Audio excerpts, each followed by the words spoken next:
Warning! Today's story contains graphic descriptions of crime scenes, adult dialogue, and strong language. Viewer discretion is advised. These stories will never, ever make sense to me. Ever. Interesting. Suspish. Yep, suspish. You make good choices. You make good choices. You make good choices. I will now get into the story, okay?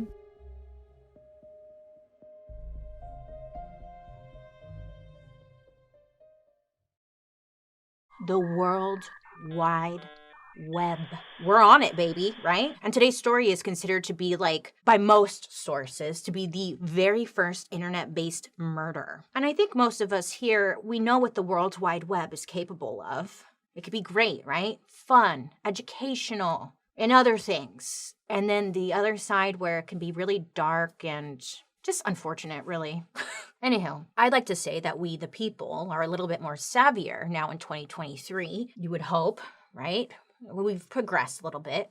But back in 1999, the internet was still so new. And the things that unfold between a couple of strangers that we're talking about today, twistier than you can even imagine. This is the part where I would name something that has a lot of layers to it, like the layered t-shirts you wore in high school. So many layers to it. There's just so many layers to today's story, and there's so much to uncover, and it's kind of confusing, so I'm setting it up in a way that's kind of not confusing. Okay? Great. I didn't do my skincare today, so let me put something on. So today's story actually begins not with murder, but with someone unaliving themselves. So a little trigger warning here. It goes downhill very quick. So we're going to start off on February 11th, 2000 in Odessa, Missouri. A woman named Lynn Llewellyn discovers the body of her husband's cousin, 39-year-old Jerry Cassidy, in the basement apartment where he lived on their property. So this guy, Jerry, lived with his cousin in the basement apartment. Got it? Great. So Lynn and her family hadn't seen Jerry for a couple of days at this point, which might seem odd, right? But it wasn't unusual to them. Whenever Jerry had been upset or needed to work things out, in his head, he would go down to his basement apartment and just hole up there. Many would say that he was struggling with just a bit of depression because the previous years had been so rough for Jerry. He had been going through it. But as the days were going on at the house, Lynn started to notice a rather odd smell happening, So that's when Lynn goes down the stairs and sees Jerry sitting in his big armchair. And she's calling out to him, but he's not responding. The armchair was turned around. It was facing the window away from the door. So she couldn't see his face. So that's when she walks up to him and she notices when she's getting closer and closer, the smell was getting stronger and stronger. And that's when she, gets close enough to see that Jerry was dead. He died from a self-inflicted situation, sad self-inflicted situation. YouTube doesn't like it when you say anything. They're you can't say this, and it's but honey, that's what happened. It's sad. Jerry's family and friends, understandably, very devastated. They really could not wrap their heads around what led Jerry to do this, right?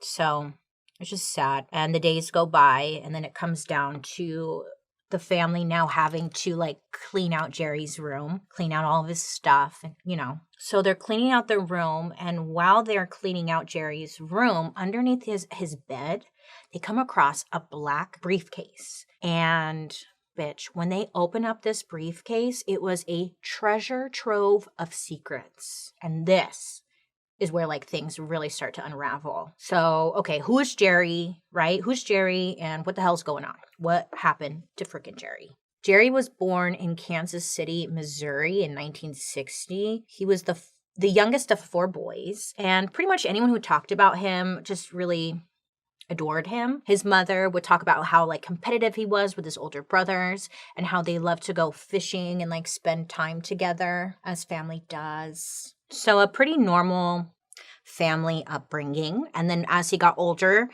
Jerry decided that he wanted to become a police officer. And it had been a somewhat promising career for him. Like, he becomes a police officer and he does really well. He moves up the chain pretty quickly. He first got like promoted to being a lieutenant, and then he moved on to becoming a homicide detective. Career-wise, I mean, Jerry was doing great. Also in his personal life, it was going pretty well. Jerry was married to a dispatcher at the department that they both worked at, and her name was Barbara. The two of them, they would go on to have like 3 kids together. 2 of the kids were from Barbara's previous marriage, and then Jerry and Barbara, had 1 son together. Overall, things were good. I mean, it was simple, middle-class living, just living a good life, you know? Well, things were good until 1998. You see, in 1998, Jerry was 37 years old, and at this point, he was still working at the police department or for the police department. And at some point, Jerry notices something fishy is going on within the sheriff's department. Like, he had proof that high-ranking officials had falsified documents in a murder investigation. Jerry saw this. He saw what was really going on, and he decided to say something. He spoke up. He went to the higher-ups, and he became a whistleblower of sorts, you know? See something? He was like, I'm going to say something. And he did. Well, Jerry was correct. I mean, this was going on, and it ends up leading to a bigger investigation. But in the end, the officers who falsified the documents, they do get in trouble. They got fired from their position. And at first you're like, oh, way to go, Jer, you know, standing up for what is right, calling these people out, doing the right thing. Great. But unfortunately, it was great for everyone but Jerry, I guess, because all of his coworkers and stuff had turned on him for doing the right thing. He ended up getting demoted because they couldn't just outright fire him, right? They had to do the legal way, they being his employer, right? They can't just fire you. They have to have a reason for firing you. So they end up demoting him, writing him up for really petty, stupid stuff. And then eventually he ends up getting fired. And of course, the department would be like, oh no, he was late 5 times or something. But really, Jerry was like, it's because I ratted these guys out. I know that's why. And he gets fired. So when all of this happens, Jerry, he's devastated. He loved this job. He even said that he really enjoyed the recognition he received. He was a part of something much bigger in life, you know, doing the right thing. And it gave him a sense of purpose.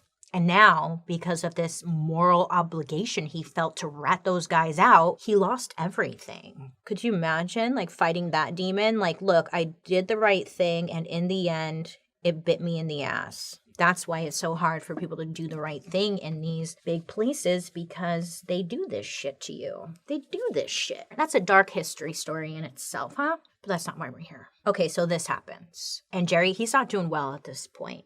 He's like, okay, yeah, I'm sad, but he still has bills to pay, so he needs to find another job. And he ends up finding a job at a local Harrah's casino.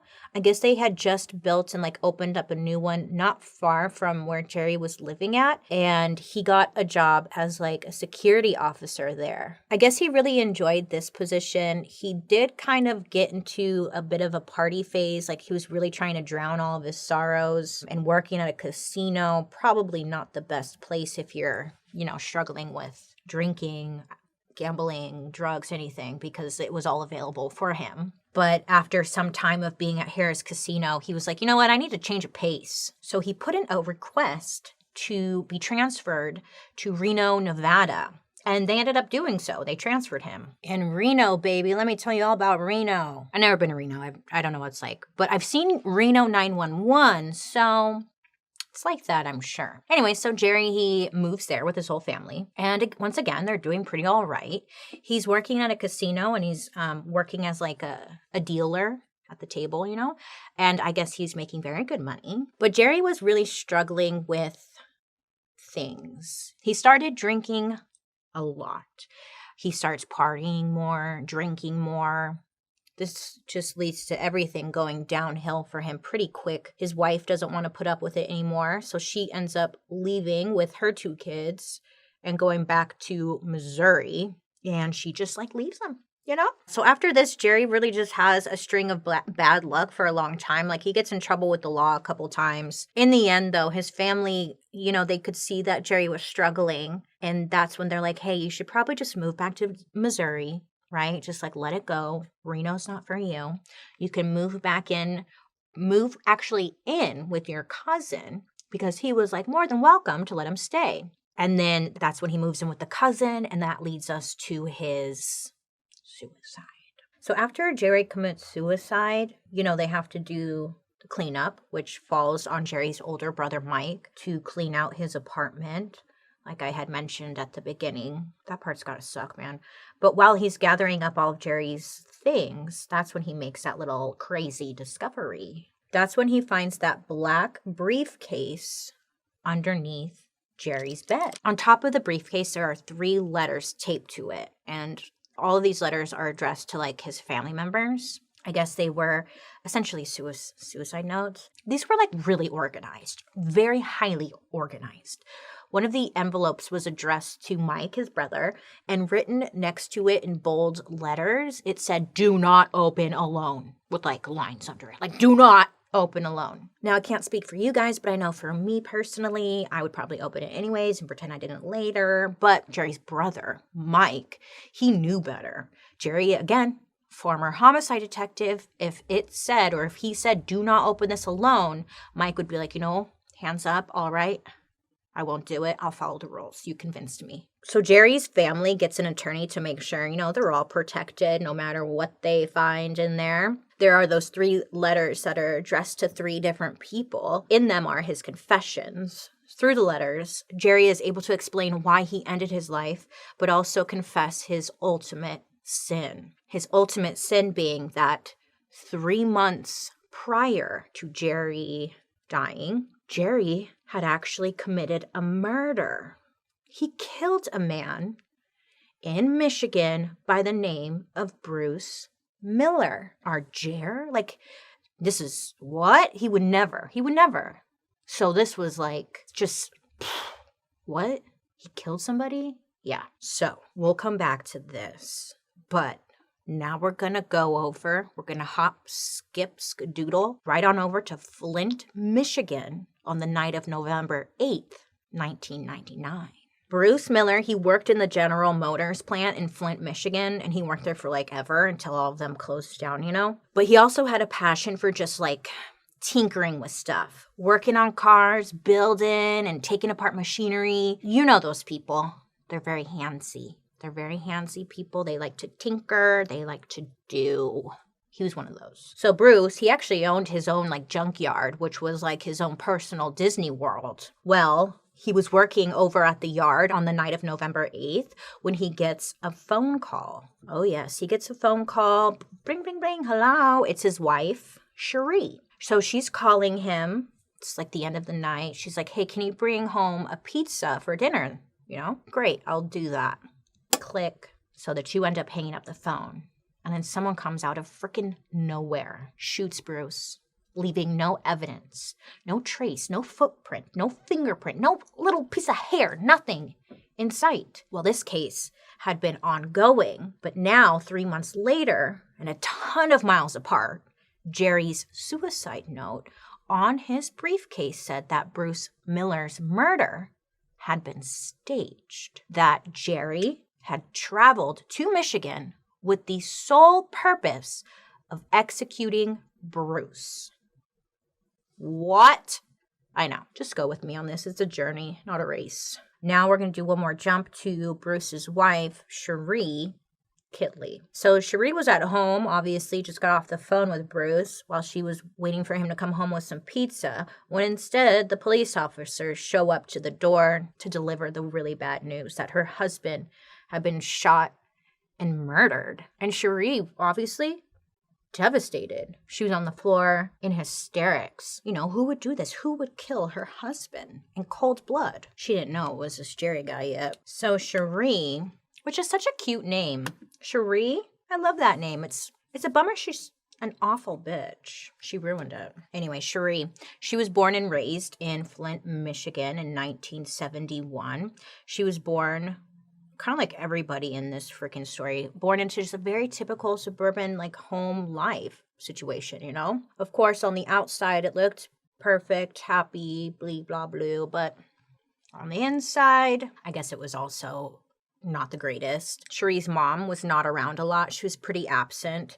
And when she was around, like, there would be different men coming and going. She always had to have a man in her life, you know? One of those. But sadly, a lot of times when you're growing up in this situation, there are people coming and going all of the time. A lot of the times it can lead to some form of abuse. So it's safe to say that her upbringing was not ideal, right? Pretty rough. As she got older, she started to seek love in all the wrong places, which led Miss Sheree with 3 kids by her mid-20s, which is a pretty rough start. So she has 3 kids. She's in her mid-20s. She's living in Flint. There are not a lot of different, like, job opportunities for her out there. Oh, also, she was going through a divorce. I couldn't really find that much information about this divorce, but she seemed to get married a lot and divorced pretty quickly. I think this was like her 3rd or 2nd. Not even sure. Whatever. It's not part of the story, really. So what we do know is that Sheree needs money, and she's working like some little jobs here and there. For a time, she was like working at a nursing home. And then also on top of that, she was selling Mary Kay products. You know, Mary Kay. But at the end of the day, she needed like a steady income, okay? So that's when she ends up getting a job as a bookkeeper at Bruce. Remember Bruce? Bruce's junkyard. When Bruce and Sheree first met, Bruce was like 47 and Sheree was like 27. I think there was a 20-year age difference. But despite their age gap, the two of them just really hit it off and became close friends. But Sheree seemed to be very infatuated with this man. She would go around and tell different people that she really liked how Bruce was nothing like the men she had dated in the past, you know? He had his stuff together. Hello, he was a business owner. She was impressed. Sheree said in like a later interview that she was the one who actually pursued Bruce, and it worked because Sheree, like shortly after they met, like I think it was maybe like a month, 2 months, Sheree was moving in with Bruce. She moved quick. And like, it was again, just a month or 2 after. And it wasn't just Sheree, mind you, it was Sheree plus her 3 kids moving in. So they move in. And according to Sheree, Bruce really took her kids in and he became like a loving stepfather figure to her children. Now, right before Sheree moved in with her new boo, do you remember the Montel Williams show? She was on the Montel Williams show. Now, I don't know how to say this because some people say she went on this strictly for like attention and whatnot, and some people say she went on with like a greater purpose. She went on the Montel Williams show because her child had been a victim of abuse and she was trying to spread awareness about child abuse, and she like told her whole story about her son being abused and whatnot. And then she moved in with Bruce. And the part that was like kind of weird was like she didn't even tell her new husband, Bruce, that she was going on the show or that she went on the show and that it was going to air on television. Like, wouldn't you mention that, right? Or like even mention what was going. It's just, it adds really nothing. Well, it could add to the story because if she did go on it for attention, it makes sense, the coming parts. But I don't know. And I don't want to discredit her child being abused, you know? But she had a little cameo on Montel Williams. Dude, Montel Williams was the shit though. Oh, I miss all that. The daytime talk show sitch. Montel raised me. And Sally. And Ricky. And Jenny Jones. And Oprah. Again, moving fast here. In April of 1999, Bruce and Sheree, they run off to Las Vegas, baby, and they get married. Sheree would be Bruce's 4th wife. He had been married, obviously, 4 other times. But he always told people around him that he loved being married / getting married. So he just liked it. And like, good for Bruce. He wasn't alone there, you know? This would be Sheree's 3rd marriage. So that's good. Should work out. Either way, Bruce was incredibly supportive of her, and it was said that he like really loved her kids. He had money and supported her career, whatever she wanted to do. And he also bought her a computer to help her better sell her Mary Kay products. She could reach a much wider audience that way. But that computer, it opened up a whole can of worms. And that can of worms was called America Online. You've got mail. Remember AOL? Yeah. So it's the 90s. Well, it's the late 90s, early 2000s. AOL is everything. Okay, we know this, we live this, we are this. Thank you. Well, on AOL, you can access like a bunch of different chat rooms on all sorts of different topics. There was like book chat, girl chat, boy chat, teen chat, BDSM chat, cat chat. There was a chat for everything. And anytime you would go into one of these chat rooms, it wouldn't take long for a 69 blondie for you 420 to enter the room. You know that screen name. 69 blonde for you 420. 69 kitty cat meow 420. 69. There's always a 69 in these damn screen names. Anywho, so it wouldn't take long for Miss Sheree, the newlywed Sheree, was a really big fan of these chat rooms. You know, instead of using the interwebs to help her sell Mary Kay products, she instead found herself just spending most of her time jumping around from chat room to chat room. And she really found it entertaining to just flirt with people, right? And chat rooms really gave people the opportunity to just kind of be whoever they wanted to be, act completely different, and live a completely different internet life. Well, Sheree, she had a ton of different screen names, like a ton. They were all described as quote unquote sexy, but when you look at them, they're really quite silly. Like one of her screen names was, quote, I want to be laid, end quote. It was just right to the point, you know? So I want to be laid. So just cutting straight to the chase. Well, she would end up spending most of her time flirting with randoms on the computer, even at the work computer. Which, to be fair, I was really unclear if it was the same computer, like if they had one at home and in the office, or if it was just the one in the office. Either way, she was using the computer to just really have dirty talk with a lot of different people. I know you're like, well, what about her husband, Bruce? No offense, he was a much older gentleman, you know, so he had really no idea what was going on. He thought she was doing bookkeeping and selling her products, you know? She's over there doing numbers stuff. So it was easy for her to keep this from him. But this whole new internet world was just a total freedom for Miss Sheree. You know, she could be whoever she wanted to be. And to her, it was just an addicting, erotic free-for-all. She would flirt with just about anyone who sent her a message in the chat, and she was having fun while doing it. So as these relationships online progressed, she started sending photos of herself in lingerie or just doing sexual things to herself to different people she was talking to. She also recorded herself on a camcorder doing, things to herself. And she would record this on VHS tapes, and then she would mail these off to different people she was talking to with this footage of herself. Which, there's no shame, do what you want, right? But then again, she's married, so I'm not trying to shame, but at the same time, I'm judging because of where we are today, obviously. It doesn't go right. In later interviews, Sheree would say that having these chats and whatnot was freeing, but it was very addicting. The attention she was getting was like a high. It was never enough. She wanted more. She wanted more. She wanted someone new. It was just never, it's never enough. So while Sheree is going through these chat rooms doing her thing, that's when she comes across Jerry. Oh, circling back to Jer. Jerry and Sheree, they meet in a chat room. They're messaging back and forth, and they are talking a lot. I'm talking hundreds of thousands of messages and emails were sent between the two of them. But the two just really connected.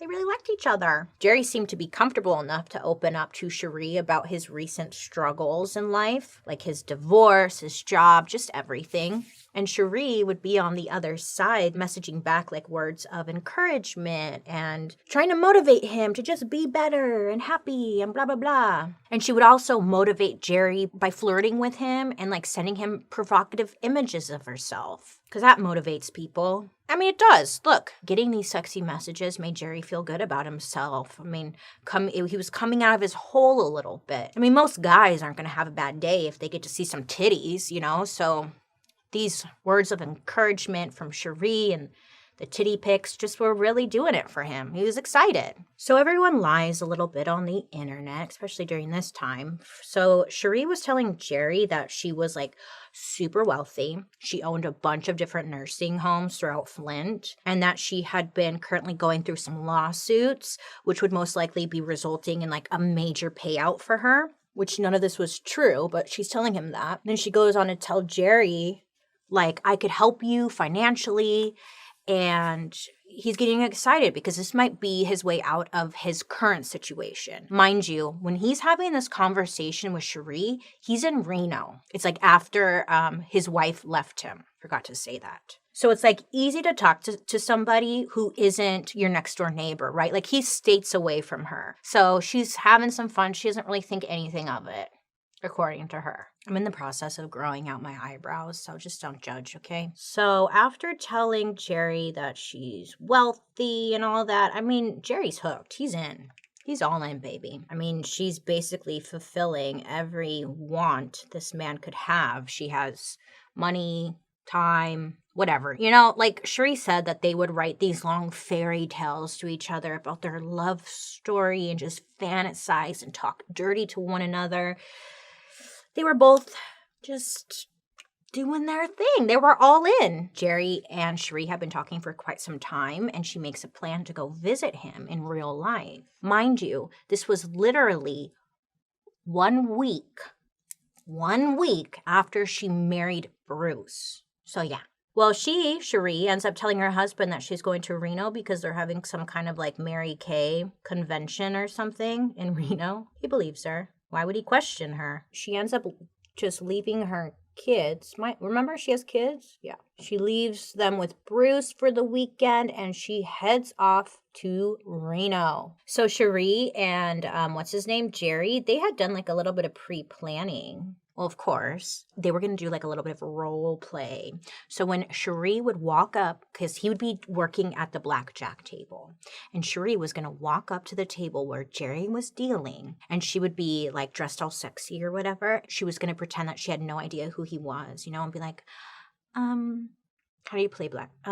Hit me, So that's what their plan was, to do a little role play. I'm not sure if she was supposed to win or lose, but either way, that's what they did. Hot. I don't know the ending of the storyline, but great. But one thing that was noted was that like Jerry went around the casino where he worked and like introduced Sheree to everybody. I mean, and it was obvious to everyone who worked with him that this man was in like full-blown love. They ended up staying the night together, have their romantic affair for the weekend, and then Sheree goes back home, The two of them continue their relationship through email. In my mouth. She sends like many more sexy images of herself to Jerry, and he is just loving this woman, right? Jerry even calls his mom a handful of times and tells her like how much he's loving her. And it was really intense. The two of them were in their own little internet worlds, Sheree would change her AOL screen name to like Jerry's Fool, and then Jerry would change his to Sheree's Fool. So it was pretty serious. To be fair, Sheree is obviously into him as well, as much as she would later deny, but like she's into him, obviously by the way she's talking to him. And plus she loved the attention she was receiving from this man. And they just keep continuing and they decide that they should meet more often. So Sheree would continue telling her husband that, she needs to go out to Reno for Mary Kay conventions or meetings, and he just goes along with it because, again, the internet's so new. Like, this isn't even crossing his mind that this is happening because nobody even knows this can happen yet. This is, you get it. Great. I'm glad we get it. Everyone gets it. We all get it. Bailey, we get it. Sheree and Bruce had only been married for like a few months at this point. But Sheree saw this as an opportunity to really escape her old life. Now that she was married to Bruce, she actually had money to go on these trips, to escape her kids, to escape home life, and just live this really exciting, different life, which is pretty fucked up for Bruce and her kids, but she was on one. But a few months into the steamy affair across state lines, Sheree tells Jerry that she's pregnant with his child. She does it like through email, first of all. I just don't feel like that's how you do a pregnancy announcement, is through email, but whatever, who am I to judge? But she does.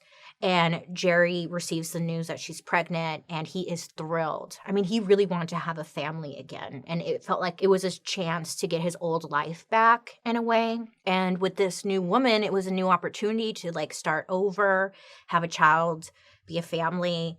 And what I'm getting at is that he's 100% on board. So Sheree would send emails of like a picture of the pregnancy test or a picture of the sonogram. She also sent a photo of herself with a little baby bump, which if you see the photo, it's literally just her like with a food baby. She's like pushing it out. And she's like, pregs. And you're like, okay, girl, I've had that same burrito. Sure. Anyway, so again, Jerry's just living for this and he's thrilled. Tell me that's not a food baby. Sheree, her little burrito baby. Give me a break. So as the days pass, AIM comes through. Remember? Instant message. Great. And it's to Jerry from Sheree. And she tells him over the chat that Bruce, her ex-lover, or the guy that she's living with. I'm not sure how she presented Bruce to Jerry, but she tells Jerry that Bruce had found out about the affair, and in turn, it led him to becoming like very violent, and that he ended up like beating the crap out of her, and that she lost the baby because of it. Now, after the two have this like heartbreaking AIM chat message session, Sheree sends Jerry photos through email showing like her stomach and I believe her back. It might just be her stomach, but it has like bruise marks all over them, which later you find out that it wasn't bruising. She used her Mary Kay makeup to create some bruising. When Jerry finds this out, devastated, it absolutely broke him. And he ends up responding to Sheree, telling her, like, no one is going to get away with this. No one is going to be allowed to do these things to you. And I'm going to stop him. It was essentially like that with, like, all caps. He was angry. Jerry, he doesn't know Bruce at all. Only just, like, the little information that Sheree shares. And Sheree always seemed to like change her story about Bruce, but she told Jerry that Bruce was not a good man. He was abusive, and she just made all these wild accusations about him and that she couldn't leave. But then she tells Jerry that Bruce was part of the mafia.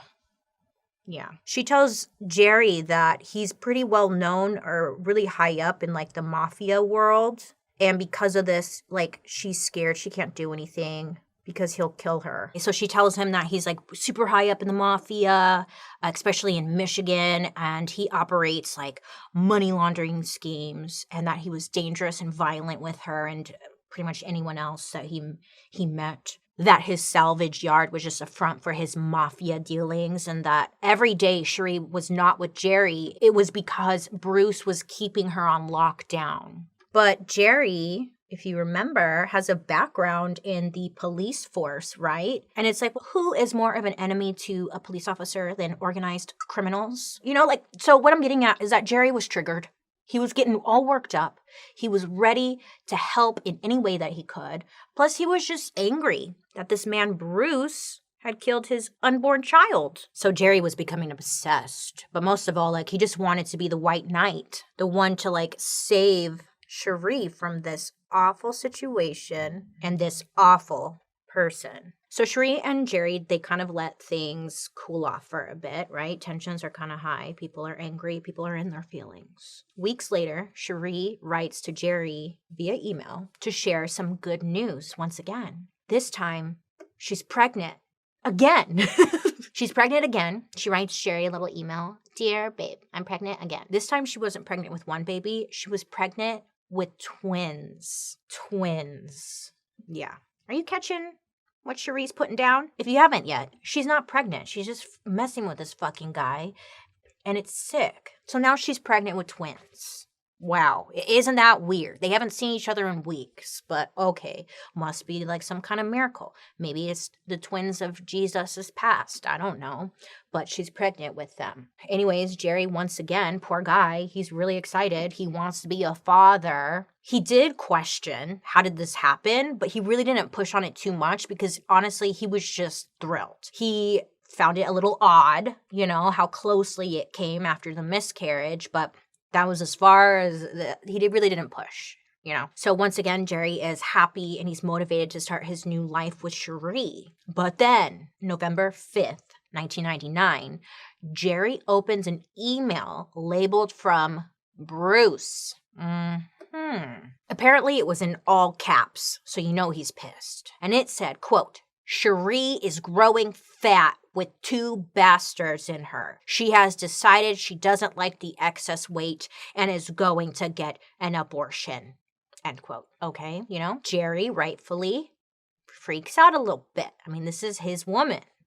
He's all upset. And he starts calling the different hospitals in Flint, Michigan, and he is calling Sheree's cell phone, but he's not getting an answer. So he writes her that he's worried, and he gets a response the next day from an unknown screen name that said, quote, "This is Sheree. I'm going away for a few days. I will contact you sometime next week." And then there was another email that was from Bruce that said, quote, in all caps, of course, "Well, Jerry, she told me to let you know she would be home soon. I think the abortion went fine. She sounded like she felt better knowing she wasn't having any more kids.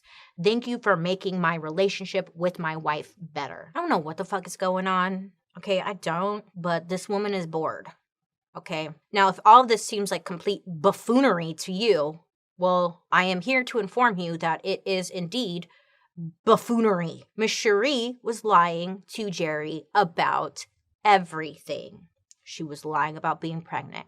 She was lying about Bruce being abusive towards her. She was lying about the emails coming from Bruce's account because it was, in fact, Sheree sending those emails. The photos of her with the pregnant belly were literally just photos of Sheree pushing her stomach out. The bruises on her stomach from the abuse received by Bruce, again, it was all just makeup. Everything she had told Jerry was a really big lie. Bruce, her husband, again, no idea what was going on, but he also had no idea about Jerry or even how the internet worked. I don't even think he knew how to turn on the computer. Really. He was just minding his own business, working in his yard, existing. Damn, leave this guy alone. Sheree, poor Bruce. Well, and Jerry, but Bruce was just la-di-fucking-da, going about his day. He doesn't even know. Okay, so you know this. I know this. But Jerry doesn't know this yet. He doesn't know.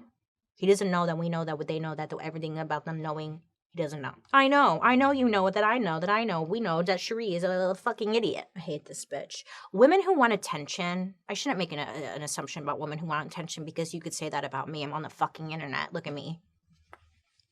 Anyway, to make matters worse, Sheree added fuel to this damn fire. She sends Jerry a follow-up email going on to say that she did not have an abortion, that Bruce was lying, but what really happened was that she was, quote, gang raped by Bruce's friends in the mafia repeatedly in order to miscarry, blah, blah, blah, blah, blah, blah, blah. She was just creating such disturbing, sick lies. I hate her. Okay, but this time, this email is the one that just sets Jerry off. I mean, he's like, you know what? She's no longer safe. Her kids aren't safe. If she gets pregnant, he's just upset. Very upset. Jerry sends Sheree a message saying that he's heading towards her, he's coming, and he's on his way. And Sheree goes on to tell him, Jerry, I'm so scared.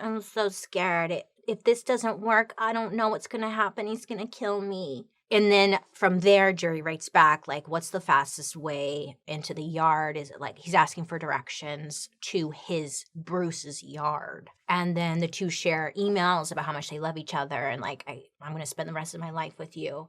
Sheree asks him at some point, can you really do this? It's do what? Do what? Sheree, do what? Jerry had driven to Michigan from his new apartment in Missouri. With him, he brought a 20-gauge shotgun. And on November 8th, Jerry snuck into the offices of Bruce's salvage yard. While Jerry was making his way inside, Bruce was on the phone with Sheree, telling her he was about to leave and that he would be picking up pizza on his way home. Remember in the beginning, the pizza guy? God. Obviously, Sheree was a person of interest to the police, but I guess she had a pretty solid alibi. She was at home in Bruce's house taking care of the 3 kids while her husband was at work. It was pretty airtight. And on top of that, when the police went to her house that night to inform her that her husband had just been murdered, police noted that she had a, quote, appropriate response, end quote. I guess she was on the floor crying, sad, So they were appropriate. Appropriate response. Yep. Noted. Well, with nothing really connecting Sheree to the murder of Bruce, they really had their eyes set on another man. And like I could go on forever about this in itself because they're trying to ruin this poor man's life, okay? Bruce had this old friend named John. They really wanted to pin the murder on this John guy because Bruce owed John money. And John had got like really upset one day and said like, if he doesn't give me my money, I'm going to kill him. And like someone heard that and then police were like, that's our guy. And they were going in on him and questioning him and bringing him in and like trying to poke him until he confessed. And this guy, John, he should have gotten an attorney, but he had the mindset, if I'm innocent, then I don't need an attorney because I'm innocent, right? Which is what we all think. But it's like, it doesn't always work that way because our system's so fucked up. It doesn't matter. But eventually, John ends up telling police that Bruce's wife, Sheree, was trouble because Sheree and John had dated at some point. I know.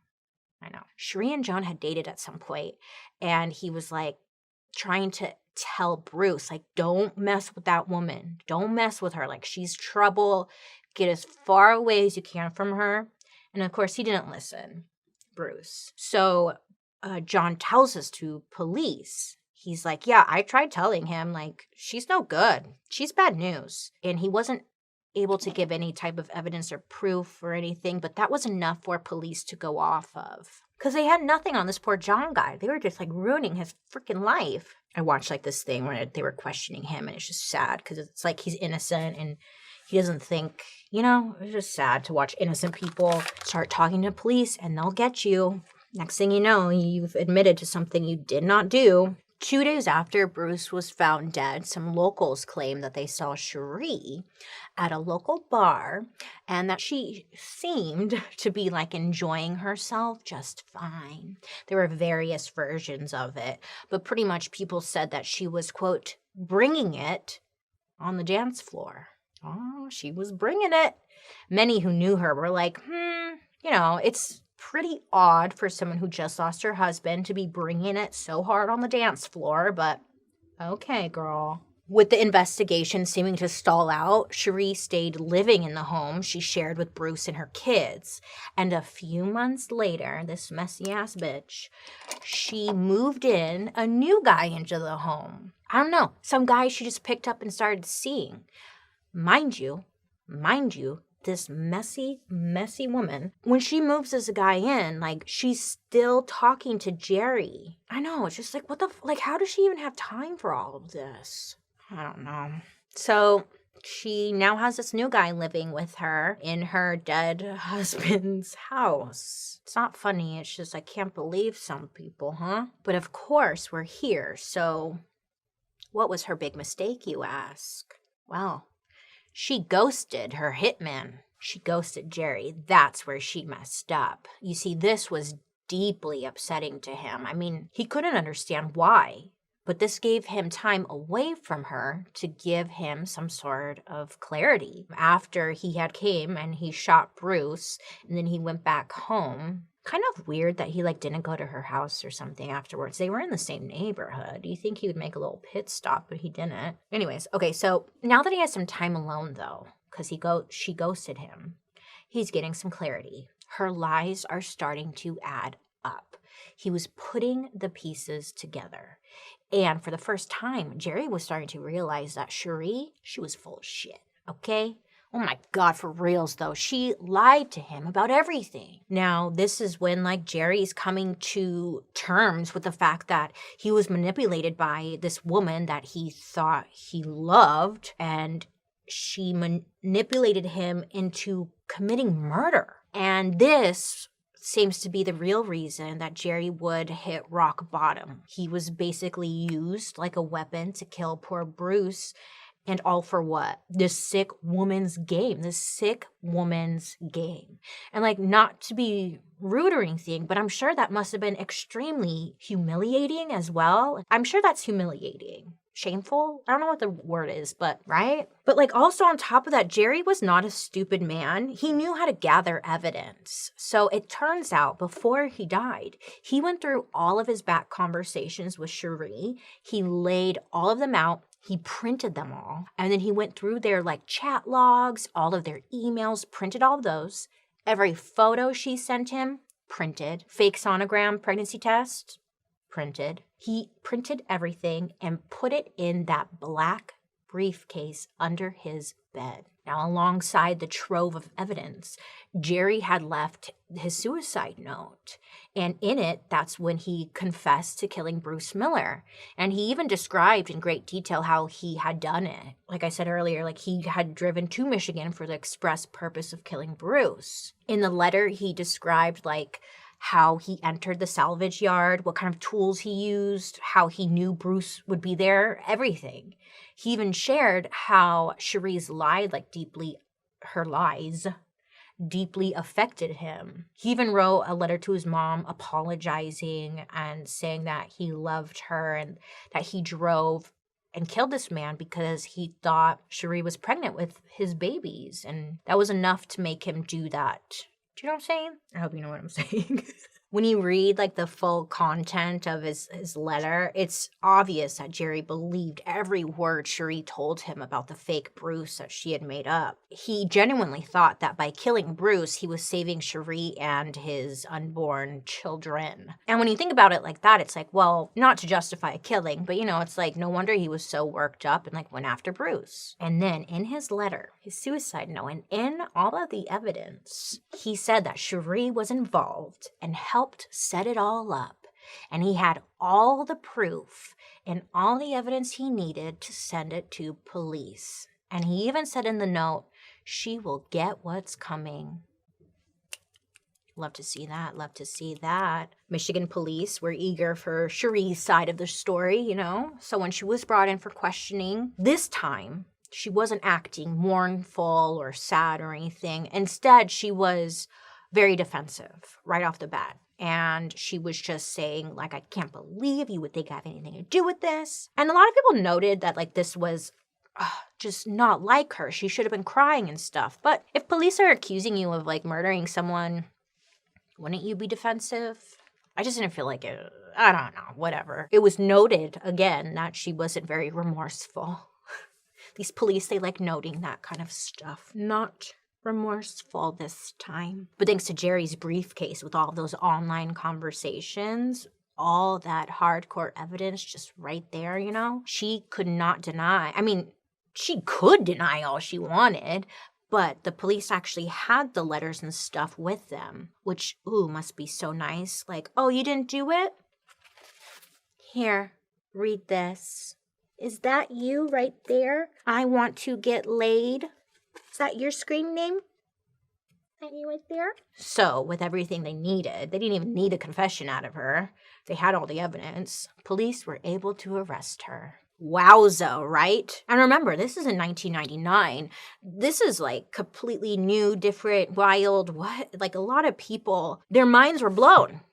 Nobody was thinking about the fact that their online conversations could be saved and perhaps shown up in court one day. It was just wild. Media, of course, was all over this shit. Throughout Sheree's trial, she tried to feed the jury, that she was just trying to get Jerry to leave her alone. She's like, yeah, I had an affair with him, but like, I didn't do anything. He wouldn't leave me alone. He kept trying to talk to me. She would tell the jury that like all of her lies were attempts to get Jerry to leave her alone. Yeah, telling a man that you're pregnant, definitely gonna get them to leave you alone. Actually, in some cases, they sure do disappear, don't they? But that's what she kept going back to in court. She was like, I was just trying to get him to leave me alone. He was just obsessed with me. He wouldn't leave me alone. What was I supposed to do? What was I it's such an eye roll. This was like the whole trial. She was like, I was trying to break up with him, but he was so obsessed with me. So I just I tried and I just kept trying. And I don't know. I'm just a sad Sheree.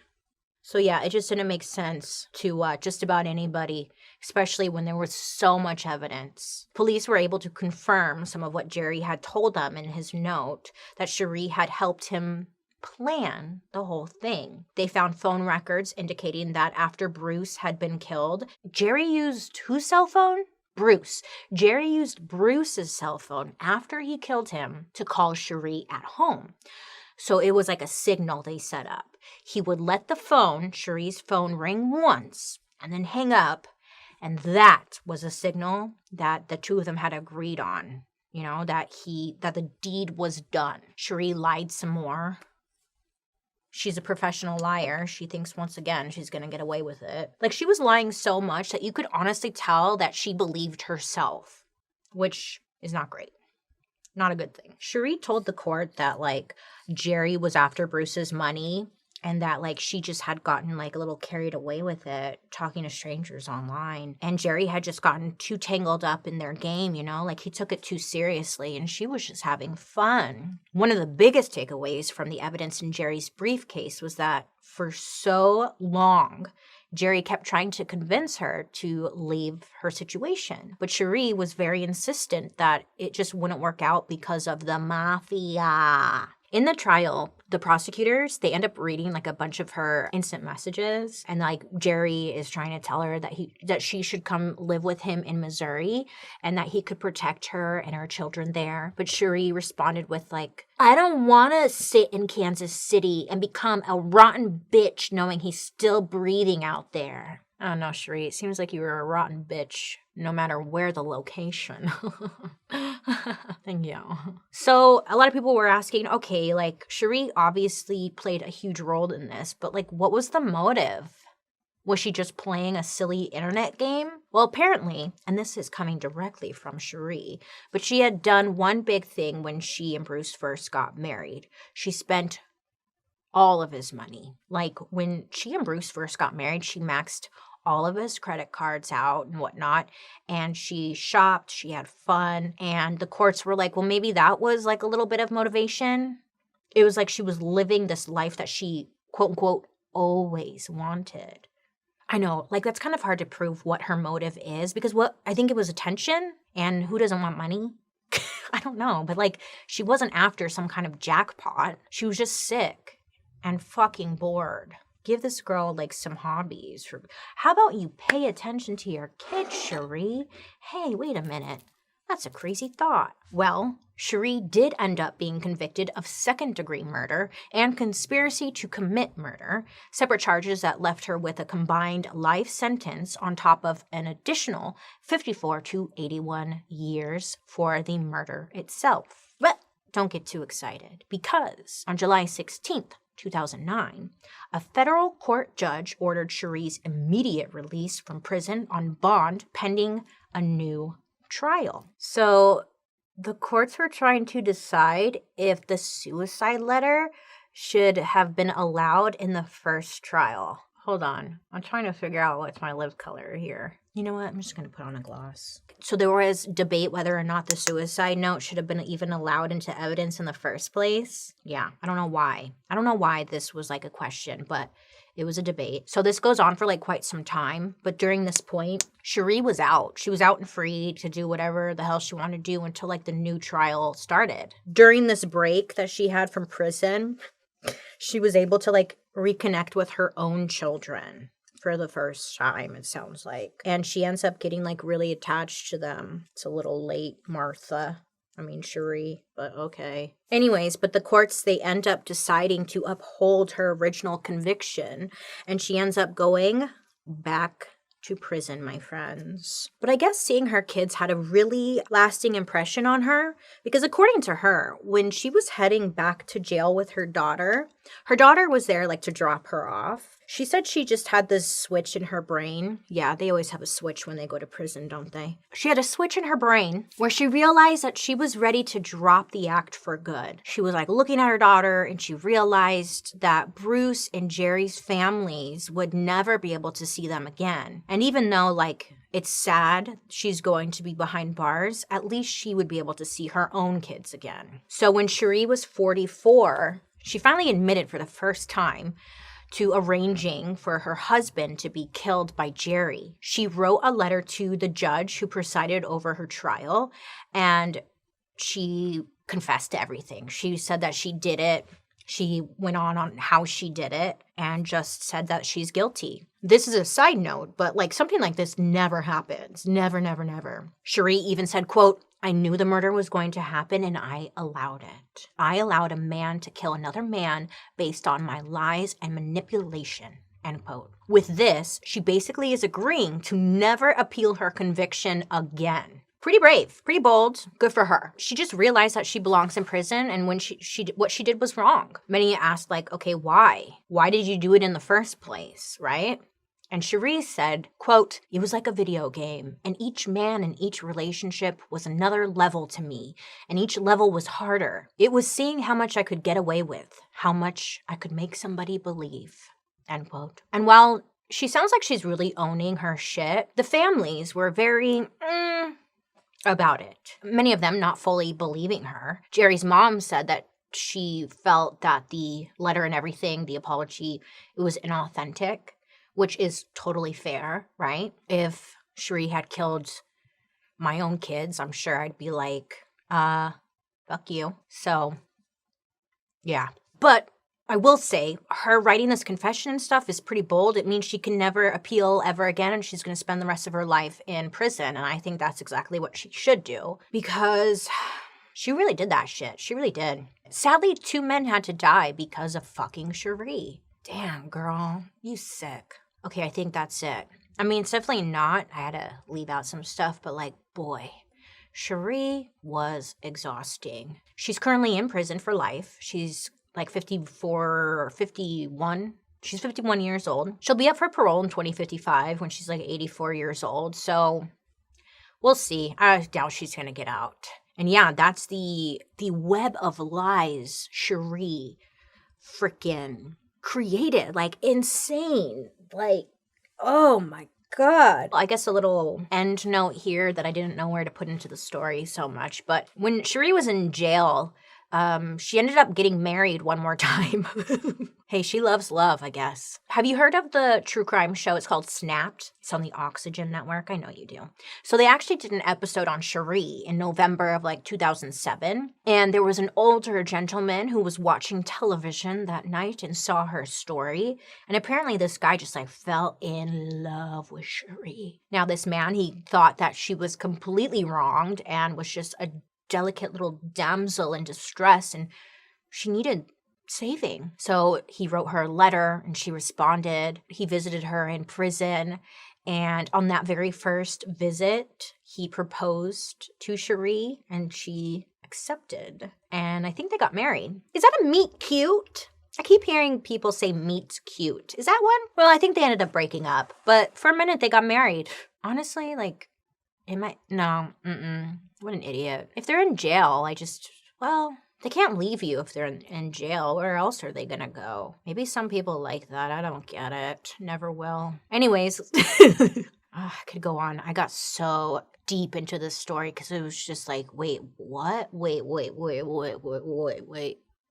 Pretty much like my general consensus of Sheree was that she was just a freaking squatter. She would meet somebody, move in with them and her kids, and just stay there until she found her next situation, her next whatever opportunity. Those people are just so fucking annoying. Anyways, let me know your guys' thoughts down below. I don't know what you can say, really. It's just more sad that Sheree sucks. It's a shame that someone sucking so bad can lead to others dying. Like, that's sad. Let me know who you want me to talk about next week. But other than that, I hope you have a wonderful rest of your day. You make good choices. Be safe out there, please. And I will be talking to you guys later.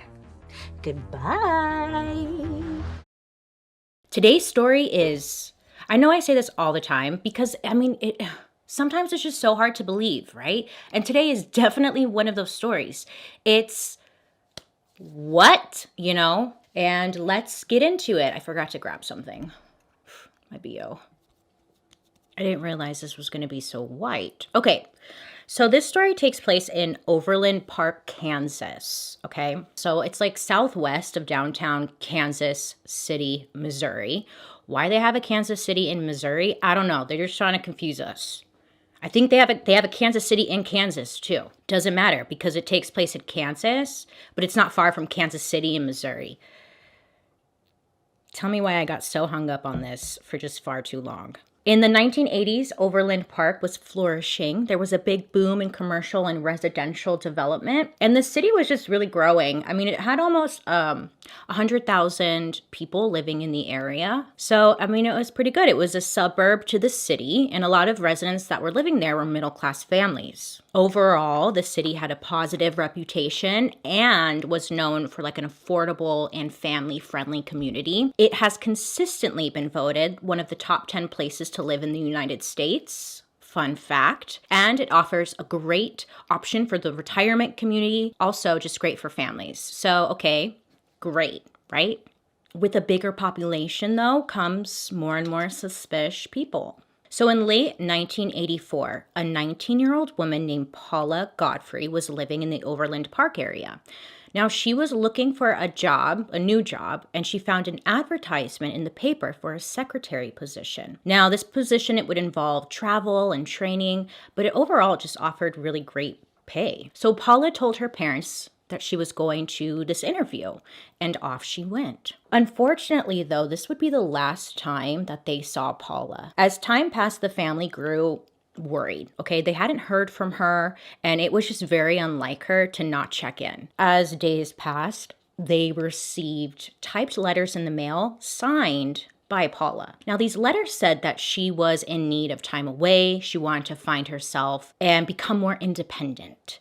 The family didn't believe that this letter was coming from her because it just sounded nothing like their daughter. So then the family goes down to the police to file a missing persons report. Now, again, at this time, Paula was 19, so there was really nothing the police could do, because to them, they see a letter from someone who is of age. Maybe she just didn't want to be found. And most of all, there's really no evidence of any type of crime that may have taken place. So they did file the missing person report, but there really wasn't anything more that they could do. Okay, so then January 11th, 1985. A woman calls 911. She's concerned about her daughter-in-law, Lisa Stacy. Now, she hadn't heard from Lisa in a number of days, and she was growing more and more worried.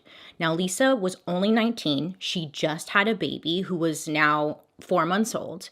The baby's name was Tiffany. So Lisa was briefly married, but that only lasted for a couple of months. Her ex-husband ended up moving to Chicago and enlisted in the Navy, and then Lisa stayed behind in Kansas City.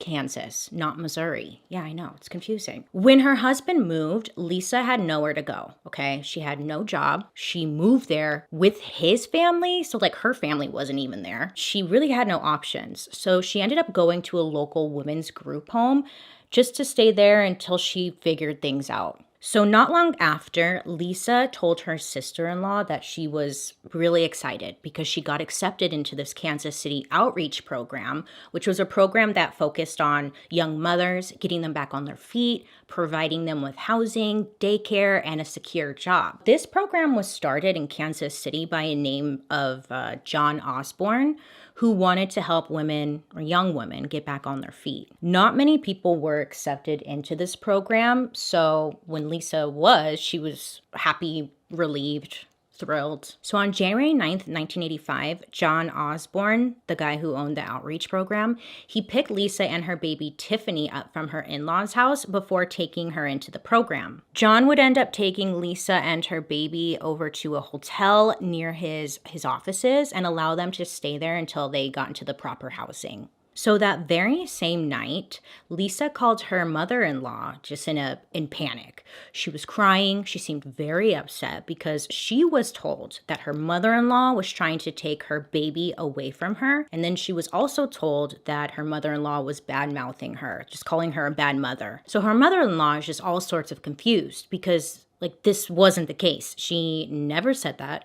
She wasn't taking the baby, and she never said Lisa was a bad mom. So she's just trying to calm her down and figure out what exactly is going on. So Lisa just seems to be very upset on the phone, and she tells her mother-in-law that these people, they made her sign blank sheets of paper, like some kind of contract, but she wasn't even sure what she was signing because the pages were blank. And her mother-in-law isn't understanding because that doesn't make any sense, right? You'd be like, what what? Her mother-in-law is telling her, like, don't sign anything, don't agree to anything, whatever. But then Lisa quickly tells her mother-in-law on the phone, they're coming now, and then hangs up quickly. Now, this would be the last time anyone had heard from Lisa. Oh yeah, so back to the 911 call. So her mother-in-law calls 911 and tells them exactly what happened. Now, the next day, the in-laws, they call up the hotel that Lisa was supposed to stay at, and they ask the hotel, like, hey, is Lisa still there? She's still checked in? And that's when they were informed that she had already checked out. The bill had been paid by a local business under the name John Robinson. Now, none of this was making any damn sense, but they really didn't know, like, where else to go from here. Now, a couple of days go by, and the family randomly gets a voicemail because they're out, like, doing their thing. So they come home, and there's a message on the answering machine. So they listen to it, and it's from some guy named Father Martin who worked at the local mission. Well, on this message, he says that Lisa and her baby are fine, but they ended up leaving town with a guy named Bill. Super random, but like, okay. The family then decides to call the local mission and ask if there was a Father Martin working there. And then that's when they were informed that there was no Father Martin. No Father Martin had worked there. So, like, what is going on? Police go down to question this John Robinson guy, you know, the man who was in charge of the program. And he's like, yeah, I did pick Lisa up. She came down to my office and I was wanting to help her out. But she also brought this guy named Bill with her. And Lisa said that this is my boyfriend. So John offered her help, and then she kindly declined, saying that she was no longer going to need the help. She was going to move with Bill and start a new life. She wanted to pass this opportunity on to somebody else who needed it. So the police passed this information on to the family, but again, it's really not making much sense to them. Like, who the hell is this Bill guy? And they don't really have any answers. And because Lisa is of age, like over 18, there's really not much more they can do. I mean, from their investigation, I guess, it's like Lisa just maybe wanted to start a new life with this Bill guy. So a few days pass and the family gets a letter in the mail, and it's signed by Lisa. In this letter, it says that things have been going bad for her and she had an opportunity to start a new life with this man she met, and that she just wanted to do her thing. So not only did her family receive it, but the women's shelter that she was staying at prior to leaving, they also received a signed letter from Lisa saying the same thing. Now, they turned this letter into police, but again, there's really not much they could do. So the case just goes cold. So then June 1987, a 27-year-old woman named Catherine Clampett, she moved to Kansas City from Texas to have a new start in life. So Catherine moves, right? Okay, so she starts looking for a new job, and she comes across an ad in the newspaper for an executive secretary position for a busy CEO who just needed help. Catherine ends up getting hired for the position, and she ends up working for a man named John Dawson. Catherine kept in touch with her family back in Texas, and she was telling them about her new job for the CEO. She would call every so often and just keep everyone in the loop as to what was going on. But then all of a sudden, it's just like communication stopped and nobody had heard from her. So Catherine's brother keeps calling and calling, but he's not getting any response. So then the days just keep passing by, right? And nothing from Catherine. So then the family receives a typed letter in the mail, and it's from Catherine. In the letter, it says that she's doing well, that she just decided to take a different job and focus on being more independent. Now, to her family, this made, again, no sense. This is just really worrying to them. They call police, but there's really not much they can do because she's a grown adult and there's no signs of there being a crime. Just a typed letter that may or may not be from her, you know? But Catherine's brother, knew something was up. So he looks up the CEO that Catherine had mentioned, and he finds a phone number, calls the number, and then when the receptionist picks up, he asks to speak with a John Dawson. And that's when he's informed that nobody works there with that name, and they also never heard of Catherine. So now the family's like, okay, what the heck is really going on? Like, this is not making sense. Because there's really nothing police can do, Catherine's family decides to take matters into their own hands, and they go down to Catherine's apartment. Her brother goes to the apartment. He starts going through all of her belongings, and he's just looking for anything that can help figure out where she is. He comes across a bunch of receipts and then finds one that was from a recent stay at a hotel. The room was paid for by a person named John Robinson, a name that they had never heard of before. While looking through her belongings, they also find that Catherine was working for a company named Equa2.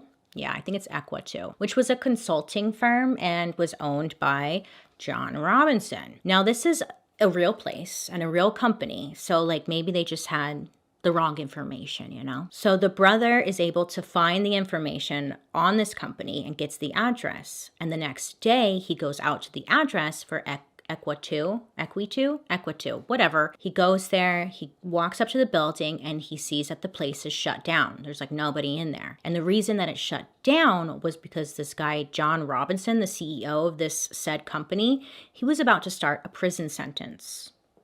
John Robinson guy, well, he had been arrested a few weeks earlier for fraud and theft, and in police's eyes, he was just really seen as like a small-time con man. Now, this was in the late 80s, so the police kept their records by hand, and there was like no connection being made between all the disappearances to these three women, Catherine, Stacy, and Lisa. So in the investigators' eyes, these three women were seen as troubled and they just ran off to start a new life. Police just believed that these women didn't want to be found and they really had no way of connecting the dots. I think technically they're supposed to communicate with each other, but you know, it wasn't happening. These cases end up going cold and 10 years pass. Oh yeah. So March 25th, 2000, 27-year-old Suzette Troughton, she was living with her mother in Michigan, and she was just ready to move out and be on her own. She ended up finding a job in Kansas, working for a wealthy businessman that did a lot of international travel. Her new position was to take care of this wealthy businessman's father, who was older and just needed assistance while he was away being a wealthy businessman.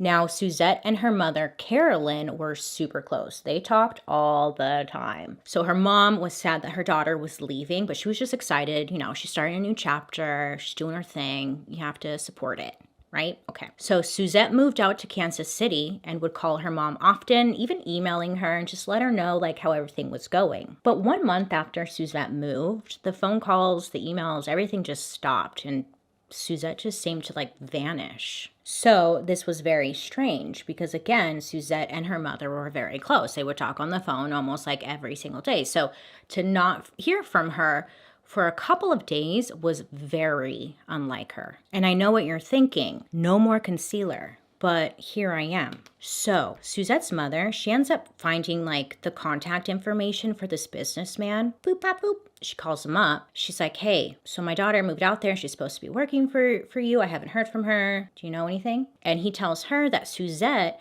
took off with a man named Jim Turner, and they were going to sail around the world together on a sailboat. Now, this didn't make any damn sense. Because if her daughter was going to sail around the world, okay, Suzette would have told her. She's like, no. Now, the man on the phone said that Suzette had only worked for him for like a short period of time and that he really didn't have any answers for her.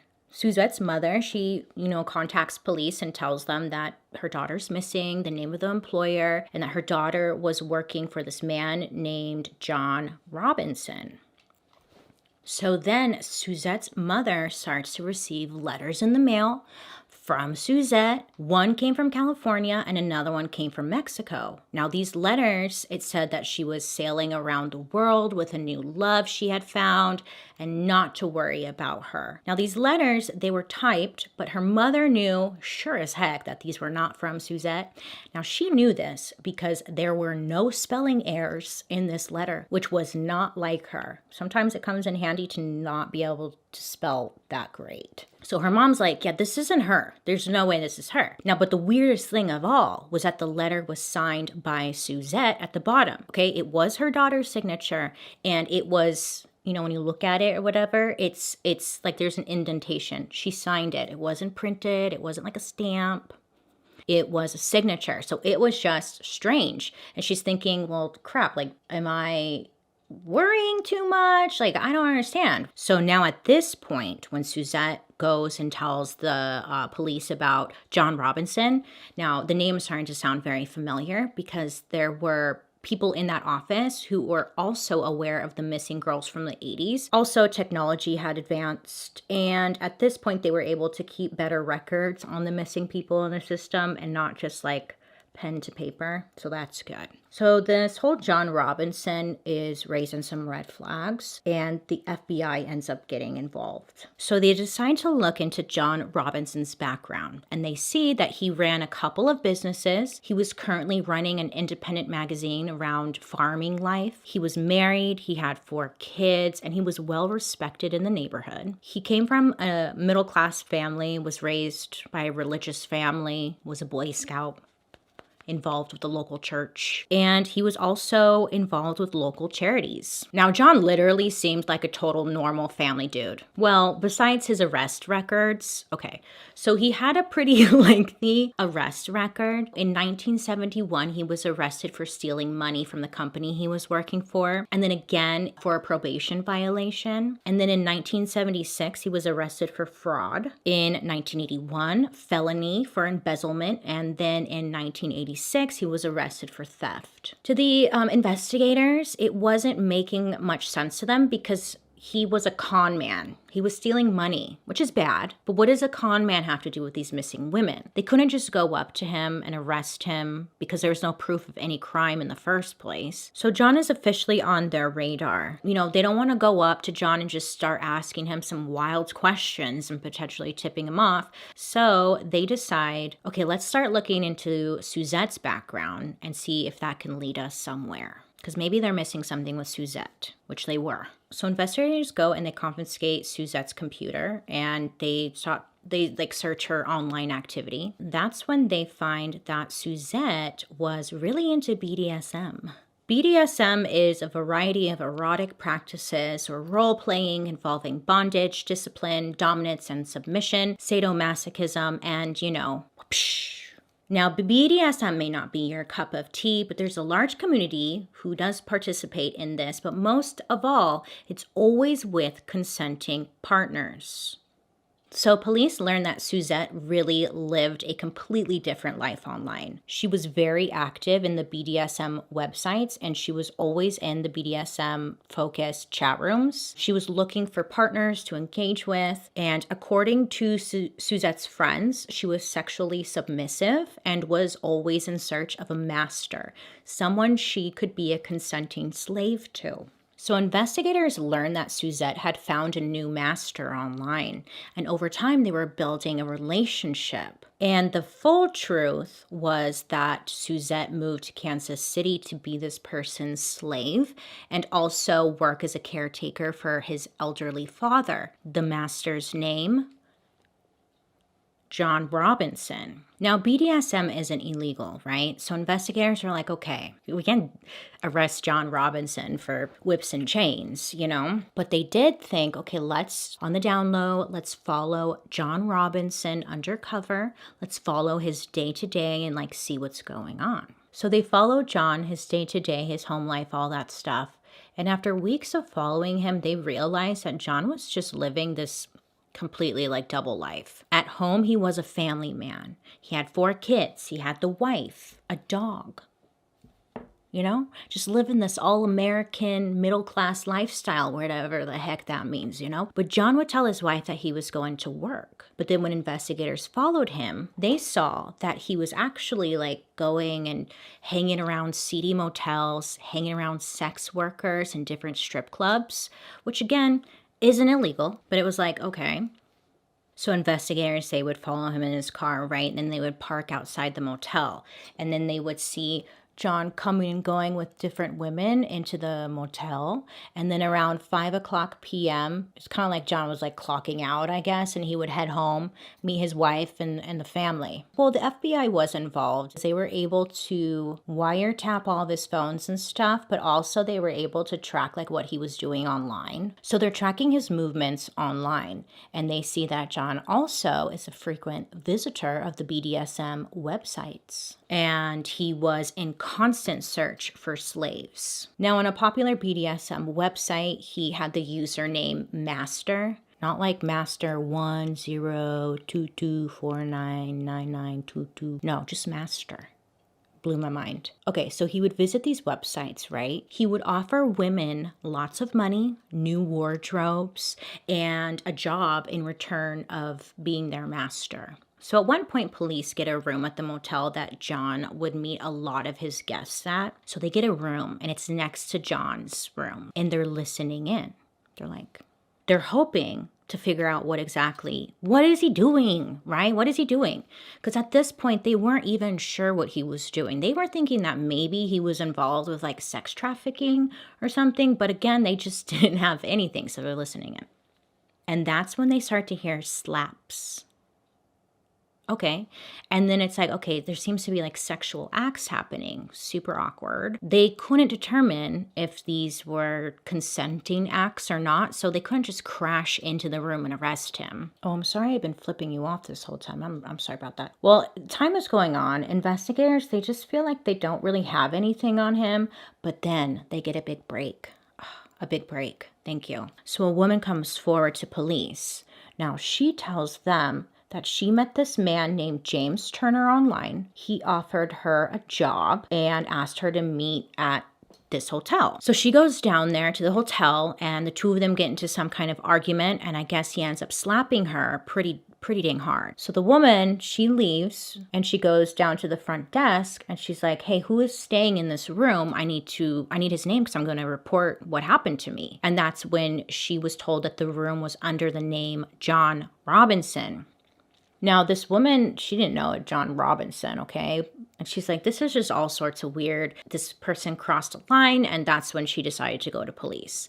So she files a complaint with police for sexual battery. Police are keeping record. John had about 15 to like 20 identities that he had been using. So a couple days go by, and then guess what? Another woman comes forward with the same exact complaint, but on top of that, she was also robbed. So she filed a complaint for sexual battery plus robbery against John. Police finally have enough to make an arrest. So on June 2nd, 2000, police go out to John's house. Knock, knock, knock. Hey, we're here to arrest you. John actually invites them in. They say he's super friendly and pretty calm.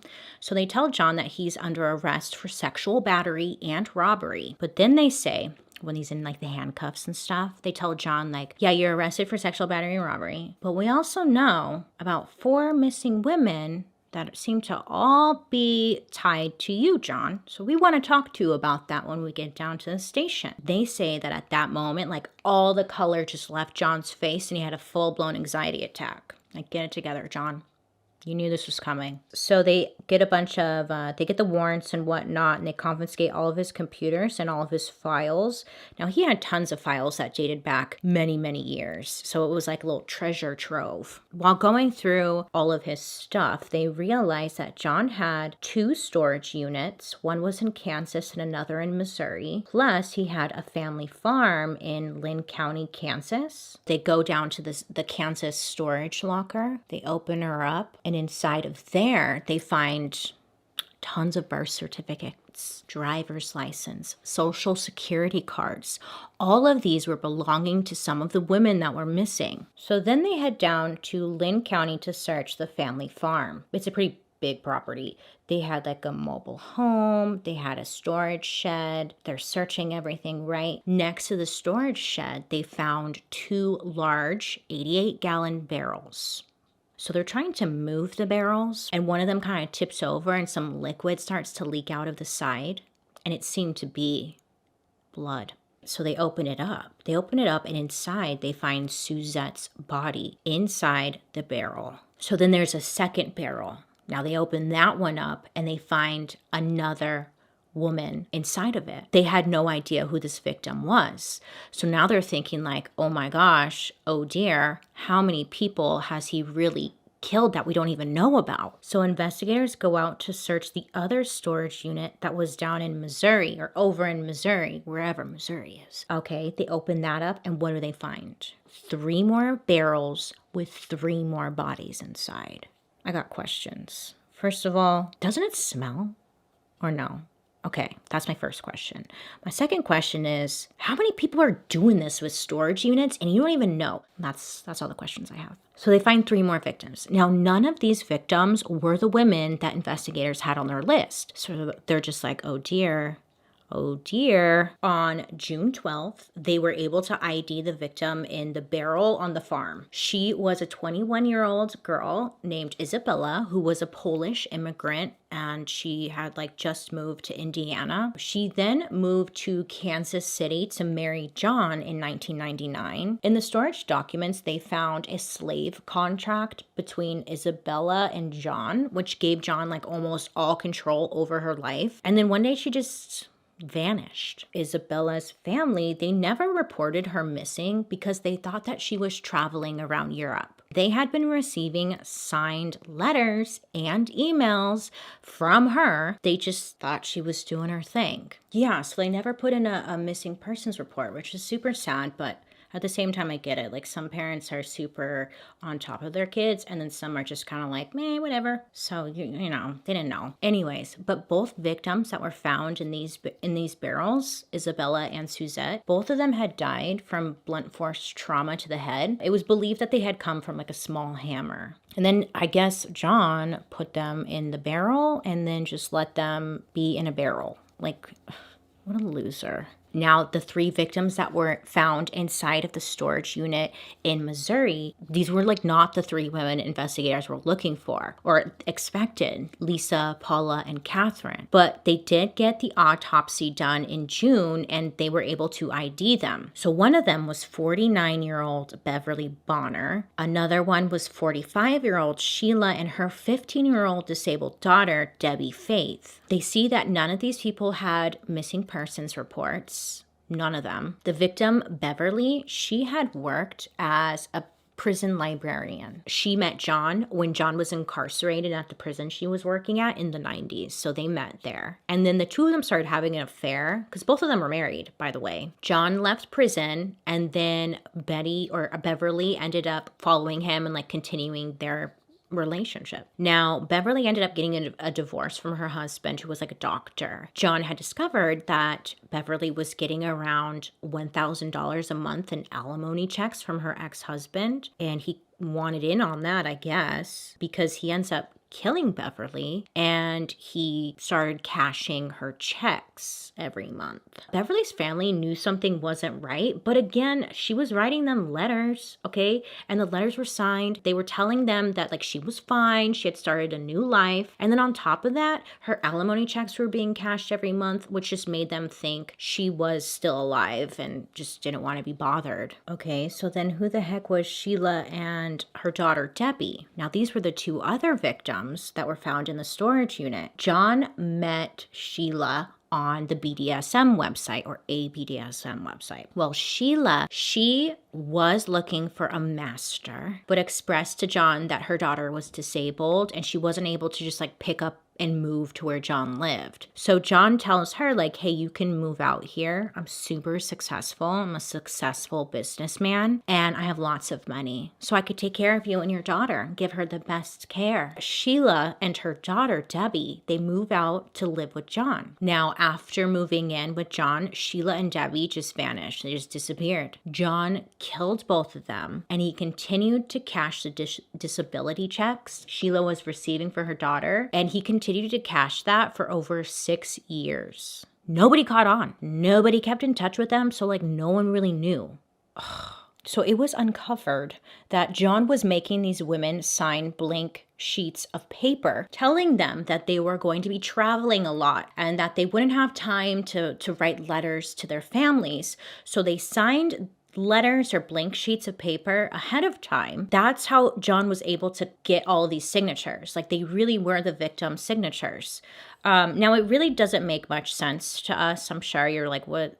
Why would you do that? But sometimes when you're in this thing called love, or you think you're in love, you could do just really dumb things that don't make much sense. I'm sure like it didn't click for these women at the time, and I'm sure they weren't thinking they were going to be murdered and all that jazz. So, but that's how he was getting all these signatures, okay? And then John would just type out the letters afterwards. Now get this, because this bleweth my mind. Police get another disturbing tip. I need you to listen, because you're not listening, okay? This is already a bad story, right? Bad, awful. Well, then they find out that John helped his brother adopt a baby back in 1985. Do you know where this is going? The brother paid John $5,000. John presented the legal documents signed by a judge, attorneys, showing that this was a legit adoption. It turned out that the girl, who was now a teenager, was actually Lisa's baby, aka Tiffany, aka one of John's victims, the one I mentioned in the beginning of the story. Yes. What? Yes. That's how I felt. I was like, no, yes. That's so messed up on so many levels. Okay, look, a photograph was given to John's brother on the day that the baby was adopted. And it was the same photo that Lisa's family had of Lisa's baby as well. Again, when she went missing, she was only 4 months old. But they were able to get the baby's footprint from her birth records. And then they matched it to her grown footprint as an adult or a teenager. Beep, bop, boop. It was her. Now, John's brother had no idea that this had happened. He had all the legal documents showing that this was a legit adoption. But in reality, John had forged all of these documents and... yeah. Could you imagine? So, like, obviously this is shocking information to the family. They had no idea. The daughter gets put in such I just couldn't imagine. Could you imagine? I know I keep saying that, but I just couldn't imagine. What would you do? So the daughter, she was a teenager at this time. She could stay with the Robinson family, or she could head back and be with Lisa's family. But she decided to stay with the Robinson family because it was like all she knew. They raised her. Like, that was her family. Don't judge. She would later on in life sue the hospital who recommended John's outreach program to her mom. John's outreach program was like in partnership with this hospital, and they were recommending people to him. Yeah. So, I mean, who really knows how many people John had? So in October 2002, John Robinson, he was at that point 58, and he was now on trial for the murder of Lisa, Isabella, and Suzette. Now, he was pleading not guilty. Dumbass. In January of 2003, the jury sentences John to life imprisonment for the murder of Lisa and 2 death penalties for the murder of Suzanne and Isabella. He had to go to Missouri and still stand trial there, so he ends up making a deal with the courts to avoid the death sentence. He ends up pleading guilty to the murder of Beverly, Sheila, and Debbie. Now, sadly, to this day, they never found the bodies of Lisa, Catherine, and Paula. They have no idea where they went, and geez, there's probably more. Now, John would end up spending the rest of his life in prison. He's currently sitting on death row in Kansas. Now, you're probably wondering what happened to his wife and stuff. Well, his wife, poor thing. She's I'm saying poor thing because I don't believe that she had any idea what was going on, but she also tried to stay by her man and just support him because that was the right thing to do. They were married for over 40 years, and in 2005 that's when she files for divorce. John sucks. He is disgusting. He murdered innocent women, took advantage of women, but then he like ruined all the lives around him. He's just like one selfish asswipe. This is a side note. I think this is the first time in murder mystery makeup history where I didn't finish my makeup before my story. Well, is it? I mean, there's been other times where I just stopped doing my makeup, but I'm truly just not done. This is groundbreaking information. Okay, hold on. I'll be right back. And that, my friends, is the awful story about John Robinson. He was something else. I mean, the things that frustrate me the most about stories like this one is like, why can't you just tell us where all of your victims are? You don't even have to tell me. Just tell police. I mean, at least all the families can get closure. Like, you're gonna die anyways. You're on death row. You're not going anywhere. Like, why can't you just tell them? It's so messed up. I didn't look into, like, where John's family is now, his ex-wife and his 4 kids and stuff, because I feel like, don't. Just leave them out of this. They've been through enough, you know? What did we learn here? I guess something we can take away is that, you know, you should still always at least try your best to run like a background check on people that you're meeting online. Yeah, I know some of you are just trying to get that D. You're just trying to like meet someone really quick, whatever. But try your best to just take a moment and do some internet stalking. Try and find their information, make sure they're a legit person, who they say they are, and try your best to find somebody you can tell when you're meeting somebody else. Hey, loser, I'm going to meet this guy, blah, blah, blah. You know, so at least somebody knows. And I'm not trying to victim blame saying these people didn't do this because it wasn't like a thing yet, right? It was the internet was just starting. But now we have like all the information and resources at our fingertips, and I just want you to be safe. So make sure to background check people. But other than that, I will see you guys later. Make your choices. Bye. Okay, listen, are you listening? Okay, look. So sometimes the YouTube algorithm, you know, it's like, meh, whatever. But sometimes it's good and it'll recommend something that, I don't know, I just like, what is this? You know? So YouTube was recommending this court trial to me, the Amato case. And I was like, why are you recommending this to me nonstop? Fine, I'll watch it. So I clicked it, and boy, was it a wild ride. You can watch on YouTube the whole court trial. They uploaded all the footage from the court trial. Of course, they leave out like the graphic pictures and whatnot, which is good. I don't think any of us should be seeing that. But it's got to be like 2 weeks worth of footage. There's just a lot of footage. So I'm going to tell you the story so you don't have to watch all that, but you can watch it, and I'll link some down below. Wow, this story's it's just... Let's just get right into it. Today's story takes place in Chuliota, Florida. Let's start off with just the family in general. There are kind of a lot of names that can get a bit confusing, but bear with me. I'm going to try my best. So Margaret and Chad Amato, they had 3 sons and they lived in Chuliota, Florida, like I had said. The oldest son, Jason, wasn't Chad's biological son, but Chad adopted him at the age of 3 and cared for him as his own. So Jason considered Chad to be his father. And soon after, Margaret and Chad got married and then had 2 more sons. So they went on to have Cody, who was the middle son, and then Grant, who was the youngest. All 3 boys were said to grow up really close, and they did everything together. They were big into sports, played outside, went to football games, and seemed to just have like a really great relationship. I mean, so it seems, you know? You never know what's going on behind closed doors, but it just sounded like it was good. I put tape over here if you're wondering what that is. So Margaret and Chad, they provided a pretty good life, or yeah, a very good life, I would say, because they lived in this big, beautiful ass house. They seemed to be doing financially well. They had this big home. They had nice cars. They had gaming systems, computers. I mean, all the materialistic stuff, it seemed, you know, that they had it all. Must I say more? No. Margaret, the mom, she loved horses. She adopted a retired racehorse. She had like a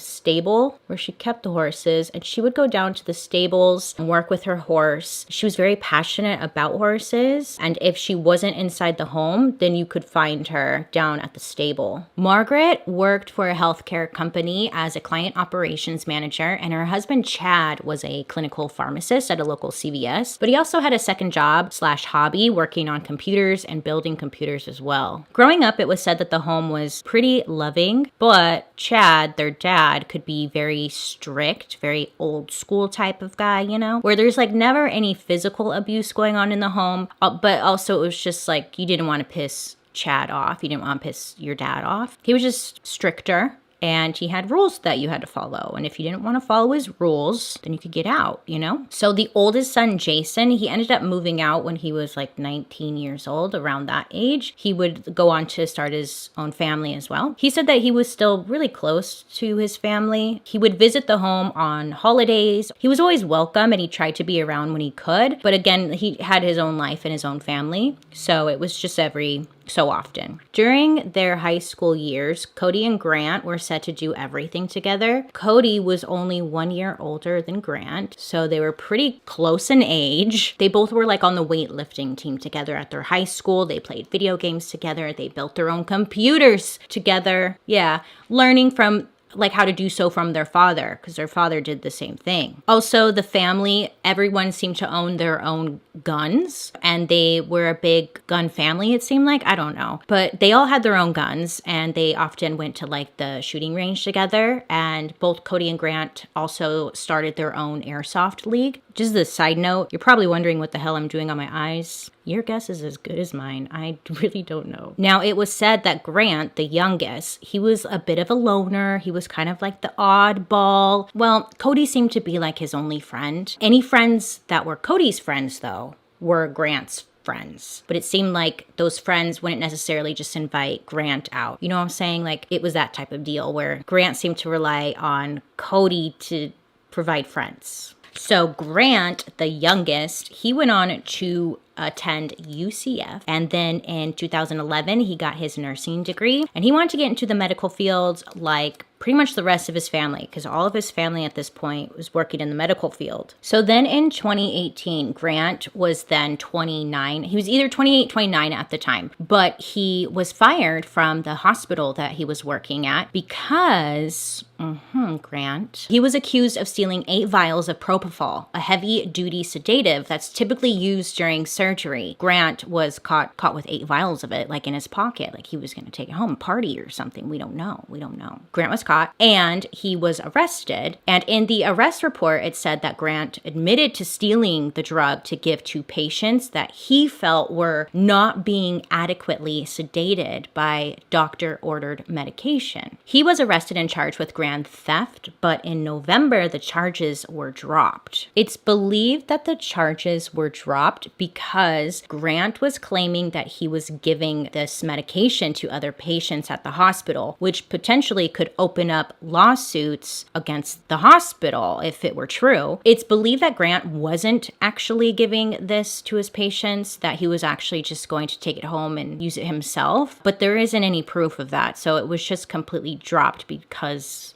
potentially it could open up lawsuits and all that jazz. And all that jazz. That's what it always comes down to. Money, lawsuits. Not about the right thing, huh? So at this time when Grant gets fired, he's still living with his mom and dad. And again, he's about 28, 29. And then also Cody is still living with his parents as well. So it's Cody, Grant, Margaret, and Chad, all living together under one roof, okay? Now, his family is just very upset with him, disappointed with him, obviously. And it became a very heated topic when the family would push him, ask him questions like, when are you gonna get a job? You know, parents asking questions like, when am I going to get a job? But they would get into arguments because Grant just kind of fell into what seemed to be a depression. He didn't seem to be motivated at all to get a new job. Yeah, anytime his parents brought it up, it would just start a fight. The parents seemed to just kind of be a little getting frustrated with Grant because he's living rent-free, you know, has no job, and everyone was paying for whatever Grant needed at that time. And when he asked, they would just give him money. When Grant's parents would refuse to give him money, he would ask his brother Cody, who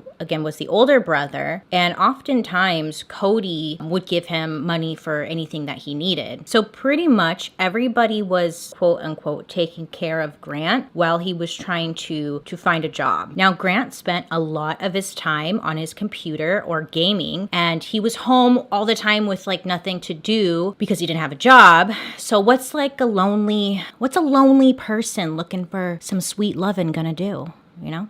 Well, he found his way to a website called myfreecam.com. Not sponsored. It was an X-rated website where you could chat with or even just view different cam girls and pay for like one-on-one video, sex chat, boom kind of website. Now, if you don't know what a cam girl website is, that's a great question. A cam girl website is where women, even men too, don't get me wrong, can go on there and like you can just be like all sexy and like and then people can pay you to chat with you, and it's really up to the cam girl or guy how far they want to go, like if whether it be like some sexual stuff or if it's just more PG-13. It's all up to them, but it can get, way more X-rated, as they say. So Grant is on there, right? When he's looking around, he finds this woman. She's a cam model and her name is Sylvie, and she's from Bulgaria. Sylvie. Now, Grant fell in love with Sylvie, okay? She was beautiful. She was smart. Plus, she would make him feel special. Now, Grant would keep coming back to see Sylvie on the website. They would talk for hours, and Grant just felt like he was truly in an intimate relationship with this woman, Sylvie. He told Sylvie that he was a very successful professional gamer and that he drove a fancy BMW, and he was living in his own apartment, creating a new persona for himself online. I mean, why not, The internet doesn't know if you're lying or not. It was said that Grant would spend hours upon hours online watching Sylvie model and dance online. He would also get one-on-one time with Sylvie where she would model for him and / or do sexual things online while Grant was watching. Now, Grant would pay in order to watch or have one-on-one time with her, but he felt the more money he spent with this new persona he was putting out there, the more attention he was receiving from Sylvie. I'm sure this attention was just nice. It probably felt nice. Somebody likes me, Grant said that in order to watch Sylvie, it costed 90 tokens per minute, and Grant had purchased 5,000 tokens for $600. Math. Which means he would get about an hour or 56 minutes of Sylvie's time for $600. I'm in the wrong business. As their relationship continued, Grant would mail Sylvie sex toys or lingerie that she would model for him. And at first, Grant was spending about 4 hours a night watching Sylvie, which was costing him about $2,500 a day. In November of 2019, bank statements showed that Grant was spending up to $20,000 a night, sending this money to Sylvie in tips while he watched. $20,000 a night. Grant was just growing more and more out of control. Like, this just sounds like a full-blown addiction. Now, you're probably wondering, well, how the hell was he getting his money? Because he didn't have a job, right? He wasn't working, and he was dedicating a lot of his time to just watching Sylvie. So it was said that he was getting the money from his parents' credit cards and also by hacking their bank accounts, or his brother Cody would give him money from time to time. Nobody really knew what it was going towards, but yeah. Now, it's unclear at what point Grant's parents had caught on, but it was said that Chad and Margaret had confronted Grant about these $600 charges that they were seeing in their bank accounts. And Grant had told his parents that he was spending the money on Twitch, promoting his account so he would grow in followers and subscribers, and in the long run that it would pay off. Because if you are a video game streamer, I think they make a lot of money, right? So Grant's mother, father, and his brother, they knew that he was stealing and spending a large amount of money. They're unsure if they knew what exactly it was for, what the truth was. But anytime it was brought up, it was just, again, a heated topic. Cody tried to be the calm one in the family. He tried to tell Grant, hey, I'll be here and I'll help you in any way, and I can help you pay everybody back. And he was just the one who seemed to be trying to keep the peace in the family and keep everybody calm. Cody just seemed like he was always trying to protect Grant. So earlier I said that the parents had looked at their bank statements from 2019. It was from 2018, sorry. In December of 2018, Grant and his brother Cody, plus a friend named Jericho, they went on a trip to Japan. The group was really into anime and was looking forward to going and seeing the art, the culture, and just anime. I believe there was like a studio out there an animation studio that they were really excited about, but they all went. Now, because Grant had no money, Cody, his brother, ended up covering all costs for him to go. I know. It was said that the last day that they were in Japan, Grant told Cody and his friend that he wasn't feeling very well and that he wanted to stay behind, while the two other went out to kind of adventure around a little bit before they left. So later on, it was discovered that Grant actually had taken, or stolen, I should say, their friend Jericho's credit card, and he went to a place with Wi-Fi and used the card to pay and watch Sylvie while the other two were away. The friend, allegedly I should say, he didn't notice that the card was gone until he got a notification or a phone call from his parent asking, like, why are you charging this large amount? Because it was like $600. Why are you what is this charge? And that's when they realized that Grant had taken his card. I mean, he sounds like a drug addict, right? He's just got to get his Sylvie fix. Now, when the brothers had returned home, things got heated. Grant's father was disappointed that Grant still didn't have a job and that he wasn't really doing anything with his life except for spending everybody else's money and putting everyone into debt. At the end of December of 2018, their father, Chad, was looking at his bank records again and discovered that a lot more money was missing, which he then asked Grant about it, and it led to an argument. Now, Grant ended up leaving the home that day, and he just kind of drove off into the night, right? And this was on December 19th of 2018. His mother called 911, and she expressed that, she was worried about him because he seemed really depressed, and she believed that he may have been possibly suicidal. Margaret then told the police that she had received a text from Grant saying, quote,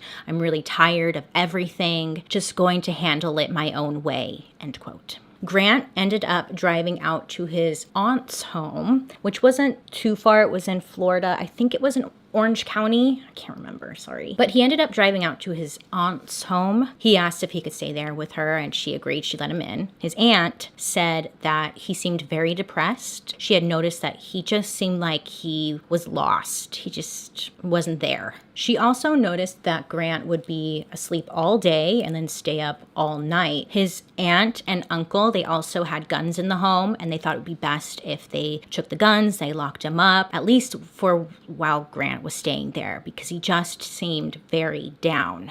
So a few days go by, and his aunt looks at her bank account, and what does she see? Yes, Grant again. What the hell are you doing? She sees all these weird charges, and they're for hundreds of dollars. She doesn't recognize them. And then that's when she finds out that Grant had stolen her credit card information and was using it to pay and watch Sylvie at night while the family was asleep. Like, what the heck are you doing, Also, it was said that Grant's uncle, grandma, and one of his cousins all had charges on their cards, again, from Grant to watch Sylvie. So he was just hacking everybody's bank account, at least in his family, it seems. So Grant's aunt calls up Grant's father. His name's Chad, remember? And she's like, hey, listen, he stole my credit card information and I have these weird charges, and she's telling him everything, right? And then that's when Grant's father just had a full-blown breakdown and cried on the phone, telling her that this has been going on and the family was in $150,000 worth of debt that was caused by Grant's spending on this website or whatever. $150,000 in debt. Chad told her over the phone that he didn't think he would be able to retire for years, but that it was okay because he wanted to do it for Grant and he didn't want him to go to jail. Asked her to please not press charges, and Chad promised that he would pay her back any of the money that was made from Grant. Grant had stolen between $200,000 to $250,000 from the family just so he could interact with Sylvie online. So it was like $150,000 just from his family alone, and then from his immediate family, and then his aunt aunt, uncle, grandma,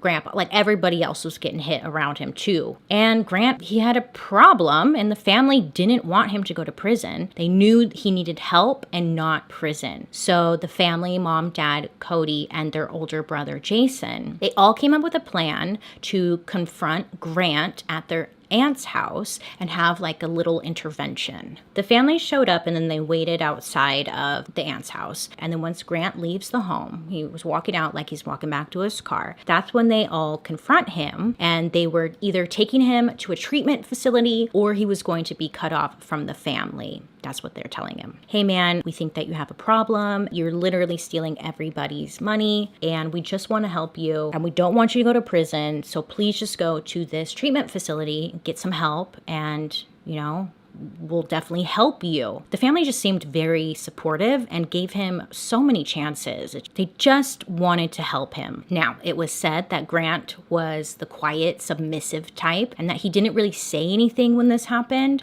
He was just kind of like, okay, yeah, you know, and that he voluntarily went to the rehab clinic in South Florida. Now, this clinic is mainly for people with addiction, drug addiction and whatnot, but I mean, there really aren't many clinics that focus strictly on like internet addiction. So, okay, he agrees. Cool. So they drive him out there. They're like, yes, this is going to be great. You know, Grant's going to change. Yippee-ki-yay, let's go. So they drive him out there to the facility, and the family pays $15,000 for him to receive 60 days of treatment. And then they all just kind of went back home. Cody and Chad's the father. Cody is the middle child, remember? But they were able to hack into Grant's computer back at the house. And then that's when they saw like this fake life that Grant was living online. This is when they find out the whole truth, you know? So they saw that Grant was claiming to be a successful gamer who lived alone, had nice cars, and just where all this money was going. This is why I can't be a parent, because I would lose my shit. Well, they decide just to take matters into their own hand, you know? Let's just reach out to all of Grant's friends and reach out to this Sylvie lady and tell her the truth. So they did just that. They go on there, they message everybody. When Grant went to go talk to Sylvie, there's almost like a community. There's like a handful of people who were very loyal to Sylvie and were always there when she went live. And they all kind of became friends. They shared this interest in Sylvie and kind of had a connection about that, I guess. I'm not really sure. But he became friends with the people who also viewed Sylvie. So Cody and Chad, they message everybody and pretty much tell them the truth, saying that Grant had been lying, that he actually lived at home, he had no job, he had a basic vehicle. They told Sylvie that Grant had been giving her stolen money from the family and that they were no longer allowed to contact each other. Grant's in treatment and he's there for 2 weeks. After 2 weeks, Grant leaves the treatment center saying that he's cured, he's fixed, I'm healed. Wow, I'm all good now. Grant apparently, allegedly, he went to the treatment center and was just telling them everything that they wanted to hear. Pretty much the treatment center said that they really couldn't do anything for him. So they just they let him go after 2 weeks. Grant goes back to the family home, and I don't really know why the family allowed him to come back home, but they did, and you know, we can't judge. We're not them. So on January 5th, Grant comes back home and he's allowed to stay there, but he's gonna have some new rules that Chad, his dad, put in place. So Chad and Grant sat down and he gave Grant some ultimatums. Like, you could either live in my house and follow my rules, or you could leave, move out, or join the military. You know, if you stay in my home, then you are no longer allowed to have a cell phone. And if you do have a cell phone, you're not allowed to have one that has internet access. So it's just like a little flip phone or something, you know? Grant would not be allowed to use the internet at night, and they were going to take away his computer out of his room. Also that he needed to get a job and start paying off some of the debts that he owed. So this is what Chad is telling Grant, which sounds like what most parents would do. So a lot of people do this, usually to like a teenager, you know, but Grant is almost 30 years old. So it's like, come on, Grant, get it together, man. You're an adult. Get it together. Now, the biggest and the most upsetting rule, Grant was going to have to cut all ties with Sylvie. Like, it was done. He was not allowed to contact her. So when Chad tells Grant, like, you can't talk to Sylvie anymore, I think that's at the moment when he informs Grant, like, hey, we actually contacted her. And we told her the truth. And in my mind, that's probably the moment that, like, really just set Grant off and probably just, I mean, that would be just embarrassing, and he's probably angry because he thinks he's in love with this woman. So Chad is trying to explain to Grant that you're literally putting a stranger that you've never met over your own family, and that now the family is financially struggling because of this. And just trying to get through to Grant to, like, open his eyes. Like, it's not worth it. What are you doing? We're trying to help you. Now, Grant agreed to these rules in order to stay in the house. It was said that Margaret, Grant's mother, she was more sad because her son, like her baby, she seemed to have like a soft spot for Grant. But time went on and Grant was seeming to follow the rules, just trying to get his life together, but it didn't really last long. I guess Grant would go to Margaret, his mother, ask if he could use her phone because her phone could access internet, and Margaret would allow him to use her phone and talk to Sylvie on Twitter. On January 24th, Chad found out that Grant was using his mother's phone to still talk to Sylvie and told him that he needed to get out, that he had ruined his retirement, and to just leave. Chad then left for work. Grant is said that he was, packing like a small bag because he was going to leave. And then Cody was at work as well, receiving text messages about what was going on back at home because there was like an argument. And around 9:15 p.m., Cody was done with his shift at work. He told his girlfriend that he had to go home and, quote, deal with stupid shit, end quote, aka the family drama thing that was happening, and he went home. On Friday, January 25th, 2019, the sheriff's office got a call from one of Cody's friends and coworkers. He told the dispatcher that he was concerned because Cody hadn't showed up for work. Plus, Cody wasn't responding to any text messages. And according to this friend who had worked with and known Cody for years, said that Cody always had his phone on him and that in the years that he knew him, never came late to work. So it was just strange that Cody wouldn't show up. Police went out to the home to perform a welfare check at 9:17 a.m. They knock on the door and they get no answer. The cars were in the driveway, and they also noticed that all the windows downstairs were covered with paper, so you couldn't even see in the windows. They were able to use a knife and open the lock on the door to the master bedroom, and then the police, walk into the home, and then they see the body of Chad lying on his back on the kitchen floor with blood just all around him. There was a pool of dried blood in 2 different areas of the kitchen and also what seemed to be like claw marks through the smeared blood, as if he was trying to crawl his way across the floor to get somewhere, maybe get to the phone. We're not sure, but there's photos. I wouldn't recommend it. I mean, it's better if you didn't. There was chicken on the counter defrosting, and Chad's lunchbox was on the floor. It seemed like maybe Chad had just gotten home from work. He went to the kitchen to unpack his lunch bag, take out the chicken maybe, and start dinner when he was shot from behind. He also had a gun and holster on his right hip. They continue searching around the house, and they find Margaret in her office. She's sitting in her chair, and she's slumped over on top of her computer. She had a glass of wine on the desk, and her computer was open, and she was shot from behind. Oh, I'm sorry, and she was dead. Same with Chad as well. They also find Cody, who was dressed in his work scrubs, laying on the floor by the door to the garage, and he also had been shot and was dead. There was also a backpack near him, and there were 2 different handguns laying about 5 feet away from Cody, and 4 bullet casings were found on the ground as well. At first, it appeared to be a murder-suicide, that Cody may have shot his mother, father, and then himself. But once the crime scene was looked at more closely, they had reason to believe that this was indeed not a murder-suicide. Police had come out to the home previously, and they knew that there was another son, Grant, who lived there, but he was nowhere to be found that day. The next day, Saturday, they were able to track down Grant's car at a DoubleTree hotel in Orange County, Florida, and police were able to find which room Grant was in, and they knock on the door to get Grant. And on police body cam footage, you can see Grant like crawling on the ground when police come in, and he turns around, he's on his knees, he turns around to be handcuffed. At this time, they had no evidence on Grant. There was no fingerprints found. There was no DNA linking to like a killer at all. There was no murder weapon. It's believed that whoever had done this made sure to clean up afterwards and then stage the scene. So Grant wasn't under arrest. He was just being taken in for questioning. And so Grant goes in for questioning, and he would be there for over 7 hours just talking to investigators about what's been going on within the last few months, the problems they were having, and the money problems. Pretty much just everything we talked about right now. He was really honest.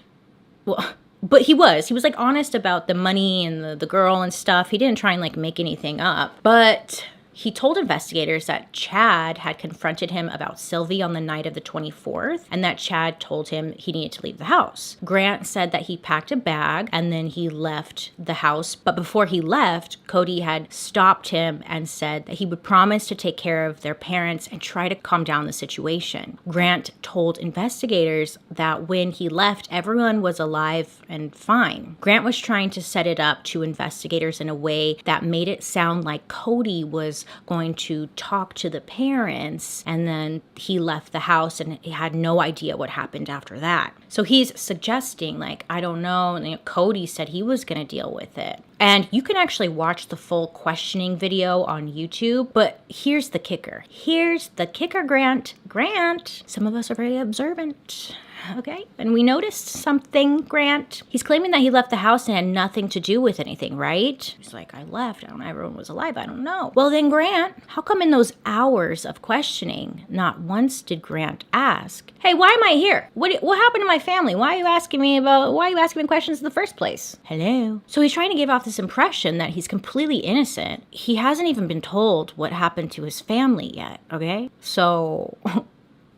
And Grant, if you're so innocent, why was it when police came into the hotel, you automatically got on your knees and turned around to be arrested? If you knew what happened to his family, I would assume that you would not ask questions as far as like, why am I here and stuff. But if you didn't know, your first question would be like, what the hell? Why am I here? Why are you knocking at my hotel door? Stupid ass. He's a stupid ass. Yeah, Grant didn't even ask. About halfway into the interrogation is when finally one of the detectives pulls out like photos of the crime scene and shows it to Grant, asking him if that's, you know, how he left the house. Is that how your mother looked? And like shows him a picture of his mother's body. And he does again, like, or what about Chad and Cody, and shows Grant pictures of their bodies and like the whole gory scene. And Grant appears to be very upset, but claims that he had nothing to do with this. Grant said that the family had been blaming him for months for ruining their lives, stealing from them, and not following any of their rules set in place, so he might as well be blamed for this too. Like, he was just being such a diva. Grant originally said that he had packed his bag and then left the home around 9:30 p.m.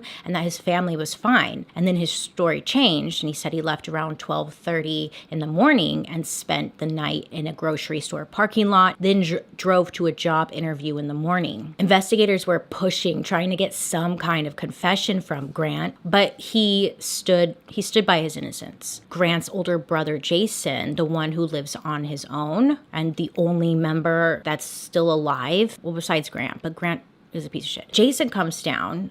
He's called down and informed about what happened. Obviously, Jason's extremely upset, but they did allow a one-on-one meeting with Jason and Grant. You see Jason walk in and give Grant a hug and then just sit down and press Grant for some answers, asking him if he had anything to do with it. Please just tell me. I need closure. I need to know. And I would be very upset if I heard from an attorney or the media that you did it instead of yourself. This is what Jason's saying to Grant. Jason just seems like kindest person ever, completely devastated that he just lost his whole family, and the only one who lived at that house and was still alive had no answers for him. Jason didn't seem like angry or aggressive at all, just asking for the truth. It's just, it's so sad to watch. Based off of what I watched and heard and read in the court documents, it's like it just seemed like this family really cared about one another, and it's just so heartbreaking. By the end of the meeting, Jason tells Grant that he thought he had something to do with it and that he just didn't know what to do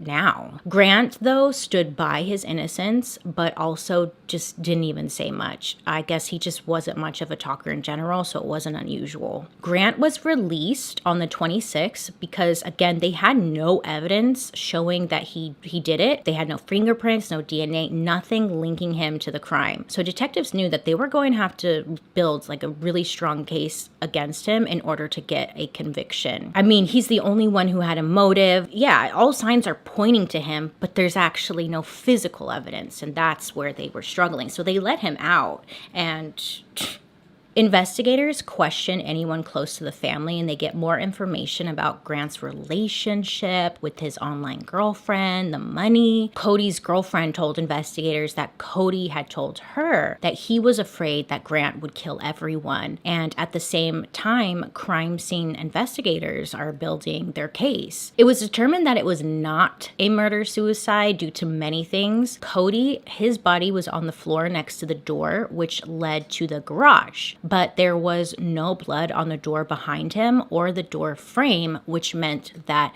the door had been opened when Cody was shot. So someone had to shut the door after Cody was shot. Like, if you die, you can't shut a door. Also, it was determined that Cody's body had been moved. There was a pool of blood at his feet and no blood near his head. So it was determined that his body was like moved around. Also, it was determined that Cody was shot from 3 feet away, which again proves that it wasn't a murder, like suicide. So it was determined that Chad was shot from behind and that the first shot didn't kill him, so he was trying to like move across the floor, and that's why there were like streaks in the blood showing that he was trying to move. But then he was shot again while on the kitchen floor. He was again kind of moved around in a way that made it look like Cody had shot him. And then Margaret was not moved, but she was shot from behind at her desk, and that just killed her. Grant was arrested and charged with 3 counts of premeditated murder. On him, they found a pair of leather gloves, a credit and debit card, which belonged to his father and brother Cody. He also had his passport with him,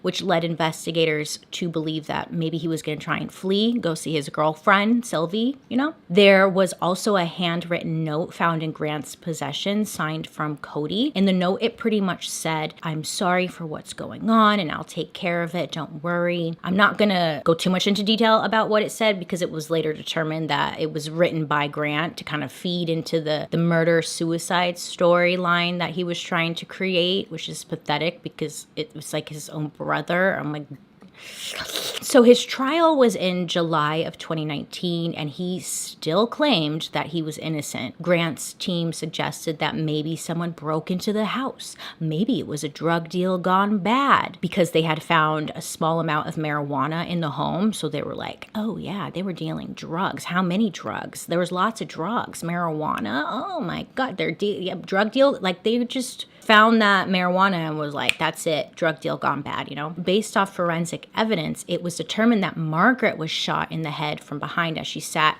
at her desk. The last activity on Margaret's computer was at 4:44 p.m., so it's believed that this, you know, kind of started at that time. Cody and Chad were not home yet when Grant shot his mother. Then Chad came home, his father, around 5:30 p.m. He went to the kitchen to put his stuff away, get dinner started. That's when Grant quietly approached him from behind and shot his father. And investigators knew this because on Chad's iPhone it was tracking all of his steps through one of those like fitness apps, you know, the step counters. So they could see how many steps Chad took and then when it stopped. Then Cody arrived home from work around 10 p.m. and he walked through the garage that connects to the house. He walked in the door, and then that's when Grant just shot shot him. Then it said that Grant spent several hours at the home, moving bodies around and staging it to look like, again, a murder-suicide. Remember how I mentioned that there were 4 bullet shell casings on the ground? And it was determined that the 4 bullets that were found did not, or the shells, I should say, did not come from any of the handguns that were found in the home. They came from an unknown weapon, and the gun that it came from was never found. Also, Chad, the father, had a gun holster on his right hip, and it was later proved that this was placed on him after his death. There was a spot of blood on Chad's pants under the holster, which wouldn't have been able to get there if he was indeed wearing the holster when he was shot. Around midnight, it was determined that Chad had logged into his banking app on his iPhone using the fingerprint reader on the night that he had died. Also, it was shown that money was transferred from Chad,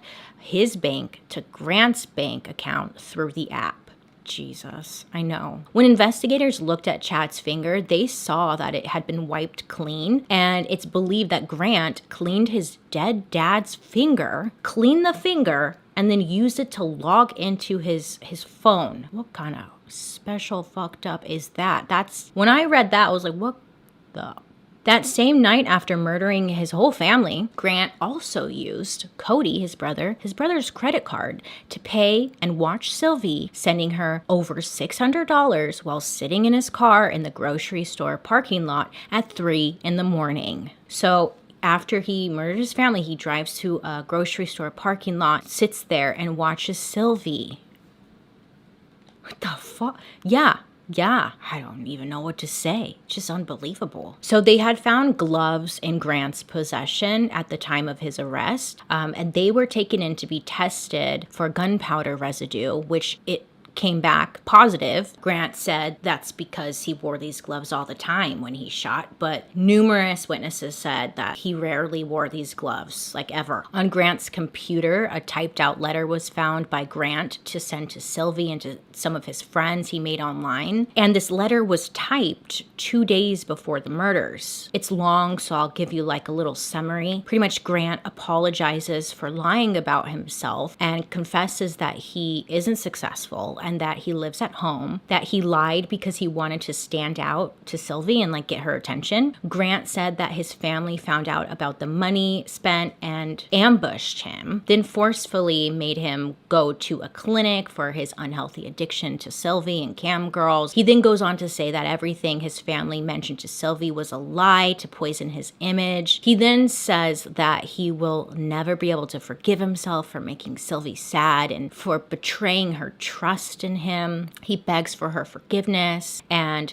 asks for, quote, an actual second chance, end quote. Then going on to say that he will do whatever it takes to be able to show the real him. This letter is 8 pages long, just begging for forgiveness and how he will never get over Sylvie and how he never plans to replace her. And towards the end of the 8-page letter, he says, I can't give up on her and I never will. She is my everything. I will give her my life to simply be able to make her smile again.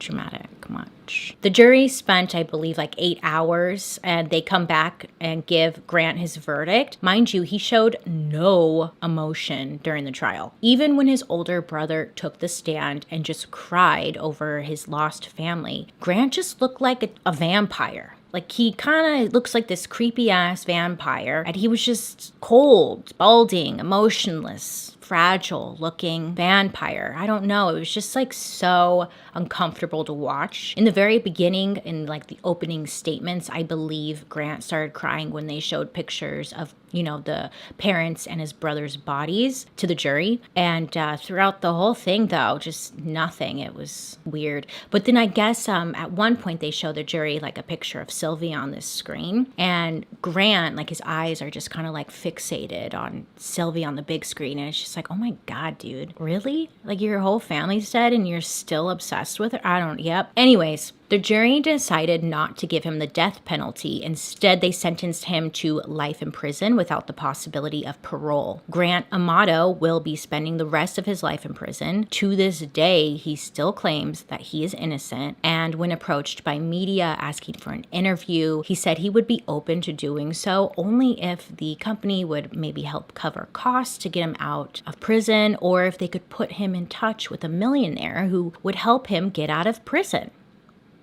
Yeah, he thinks that's going to happen. He still deny, even though all signs point to you, Grant. Grant says he has quite a few pen pals in prison, and people, support and stand by him and are rooting for him to get out. And you're probably wondering, well, what the heck happened to Sylvie? Because yeah, I had questions too. Some people were thinking, maybe Sylvie was involved somehow, or maybe she was pressuring Grant to do it, or maybe to steal the money.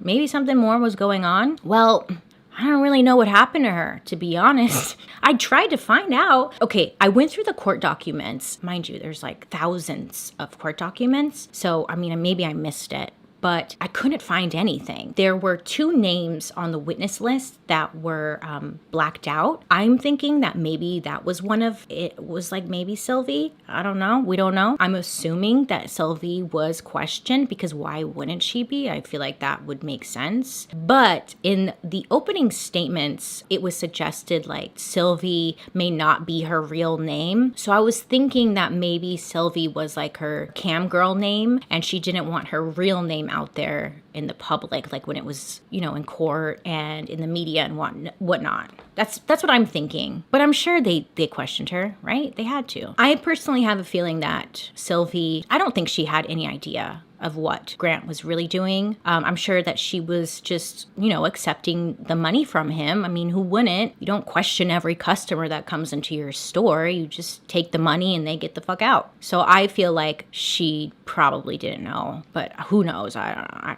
don't know. So that is the horrible story about Grant Amato and what he did to his poor family. Rest in peace to Chad, Margaret, and Cody Amato, whose lives were taken because of this selfish, entitled brat who sadly was their own son. Sheesh. Stories like this are just heartbreaking, because it seems like this family truly was trying to do everything they could for their son, or their family in general. But Grant, who knows what the fuck was going on with him, because he was acting like an entitled teenager, a 30-year-old teenager. It's just unbelievable. And like, for what? For some titties? Like, come on. What was his plan? Jeez. So many questions. What a gross human being. Thank you guys so much for hanging out with me today. Let me know your thoughts down below. I think naturally a lot of people want to say like, well, why didn't the family do this and do that? It's like, well, we don't know. We don't know. And the whole thing is just sad. Poor family. I don't want kids, because what if I have one of these shitheads? Oh. I don't know I would be pissed. Thank you guys so much for hanging out with me today. I hope you have a wonderful rest of your day. Please, please, please stay safe out there. Make good choices. But most of all, if you have kids, I don't want to tell you how to parent, but make sure to monitor what your kids are doing online. I love you guys. I appreciate you guys. And I'll be seeing you later. Bye. So today's story is legit, like the stuff of your nightmares. You know how like some people go to see or sit down and watch a horror movie because, they like the thrill of being spooked, scared, curious maybe. One of the things about horror movies, unlike the stories I tell here, is that usually they're fake or exaggerated, You can turn them off. Click, go mimis, go to bed, for the most part anyways. And you get like a sense of comfort knowing that the boogeyman, it was just a movie. The boogeyman's not coming for you. You're old. But today's story kind of blurs the line between what's real and what's not. Today's story is about a crime inspired by a boogeyman. And not the kind you find in the movies, oh nay. This boogeyman was born on the internet. I'm trying to be spooky because it's Halloween. Today's story takes place in a town called Waukesha, Wisconsin. Let me guess. I said that wrong. But it's a part of the Milwaukee metro area in Wisconsin. And it was founded in the early 1800s by pioneers as a water resort town, and is most well known for its great tasting water. So, living in this town is a girl named Peyton, and it was said that, she's a sweet little brunette girl who always tried just to find the good in people. In fourth grade, Peyton met this girl named Morgan. Her and Peyton met and hit it off. Morgan was said to be a happy girl. She was artistic, and also she was pretty clever for her age. That was mentioned, And it was said that Morgan always liked telling jokes, and she had a wild imagination that would keep things really fun. So the two of them hit it off pretty quickly and became the best of friends. The two girls found a common interest in like fantasy, video games, and science fiction, and they were pretty inseparable. When the girls were in sixth grade, Morgan kind of brought a new friend into the group. Her name was Anissa, and Morgan and Anissa had lived in the same apartment complex. And also they rode the same bus to school together, So they quickly became good friends. So naturally, Morgan brought Anissa into the group with Peyton, right?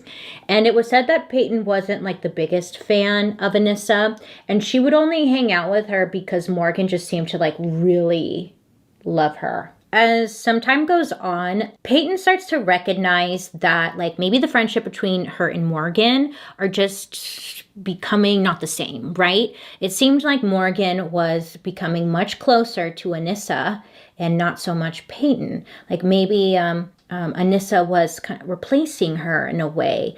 And when there's a group of three friends, sometimes it feels like someone can get easily left out. And sometimes, especially when you're younger, there's some jealousy going on. It was around this time that their new friend, Anissa, I don't know if it's Anissa or Anissa. I kind of heard both, but I think it's Anissa. It was around this time that the new friend, Anissa, was telling Morgan some creepy stories that she had found and was reading on the internet. And they were stories about a man without a face. Oh, yes.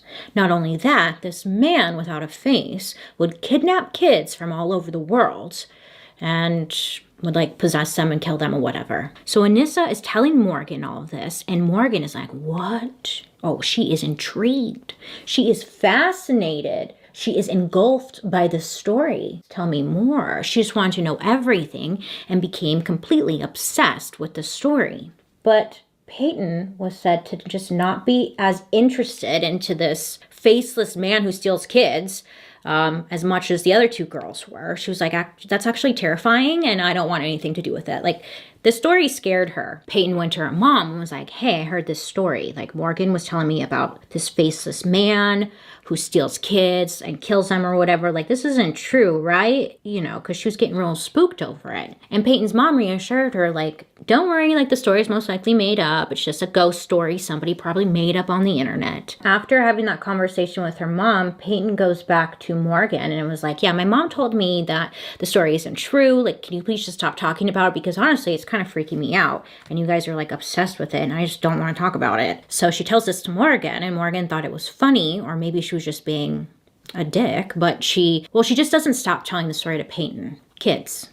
You tell them not to do something, what are they going to do? They're going to do it. Anissa and Morgan became even closer, just over the story, because obviously Peyton's not interested in it. So they're constantly researching about it online, feeding each other these scary stories, and just talking about it nonstop. Most of all, they're believing the stories that they're reading online to be true. These stories were not fake to the girls. This faceless man that they were reading about existed in their mind. He was real, and you couldn't convince them otherwise. So on May 30th, 2014, the three girls would celebrate Morgan's 12th birthday. So Peyton, Morgan, and Anissa, they went over to the local roller rink. And then after that, they decided to get some frozen yogurt.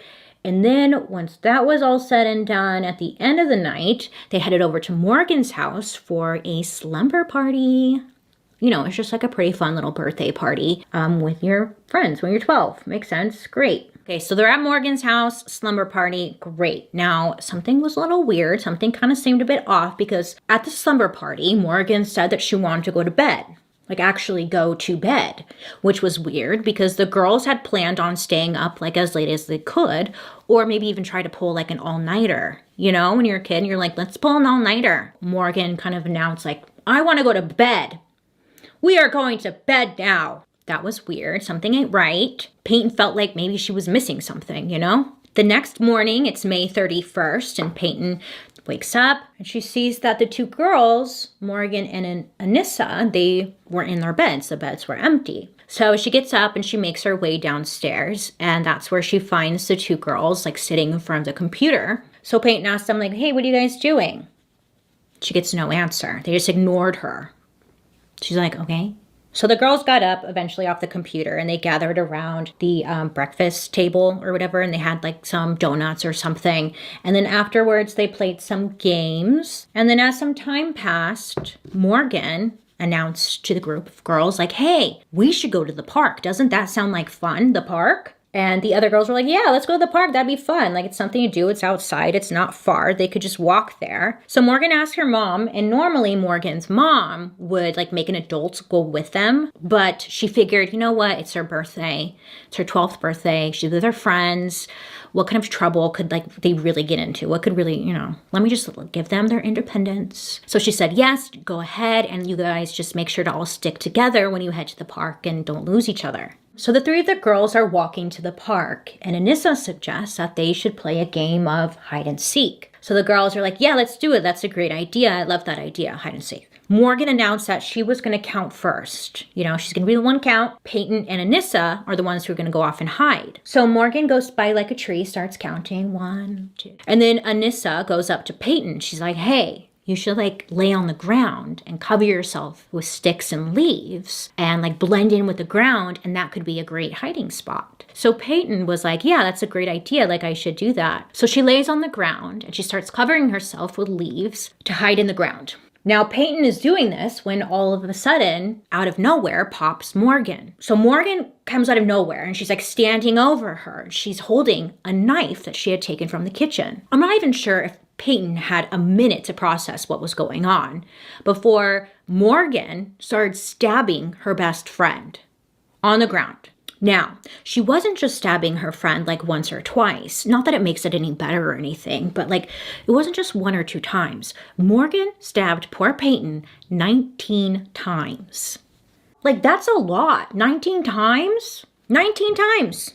Now, mind you, while Morgan is there stabbing away at poor Peyton, Anissa, sorry, I'm not laughing, I'm just, sorry. Anissa was right next to Morgan.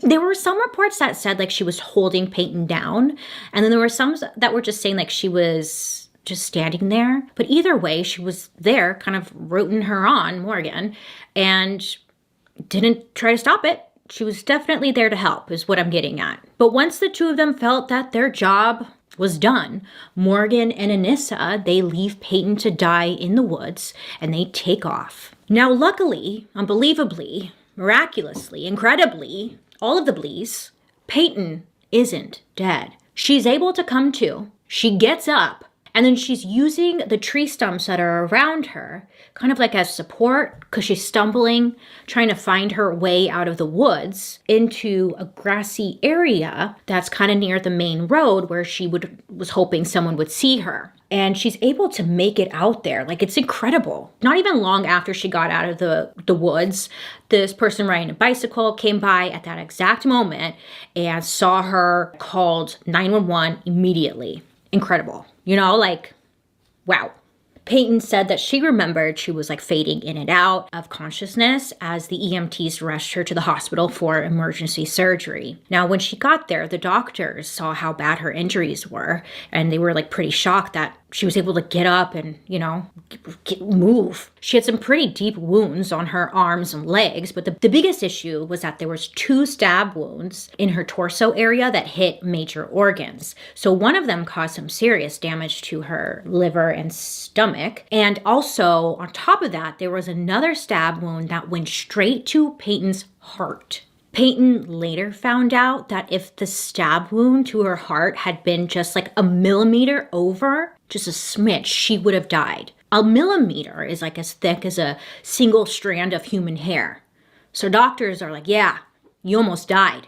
She's like, yeah, I freaking know. I was there. Thanks. I kind of hate that. Like when they tell you something like that, it's like, do I want to know? Yeah, I almost died. I know. That's what happened. Like I'm here, right? Yep. So Peyton, after surgery, she had to be put on an oxygen because she was having a hard time breathing on her own. And she was in pretty bad shape, but she was alive, and like she was on her way to fully heal, which is incredible. While she was laying in her hospital bed, they gave her a whiteboard. Well, investigators came in. They gave her a whiteboard trying to communicate with her, like, who attacked you? Can you write down on the whiteboard who attacked you? So she writes down Anissa and Morgan, right? She knows. Hello? Yeah.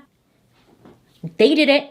Go get them. But get this. By this point, police had already arrested Morgan and Anissa.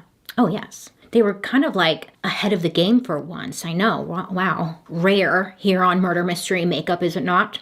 But good for them. Good for them. So the day of the crime, police had actually spotted both of the girls walking, and they were like 5 miles away from the park. They were near a local furniture store. So police kind of spot them. It's kind of like a peculiar situation because both of them are covered in blood. For that reason alone, police are like, maybe we should pull over and ask what's going on. So they do just that. They pull over. Police is like, hey, what's that about? The girls tell police that they were on their way to Wisconsin's Nicollet National Forest. Nicollet, like the gum?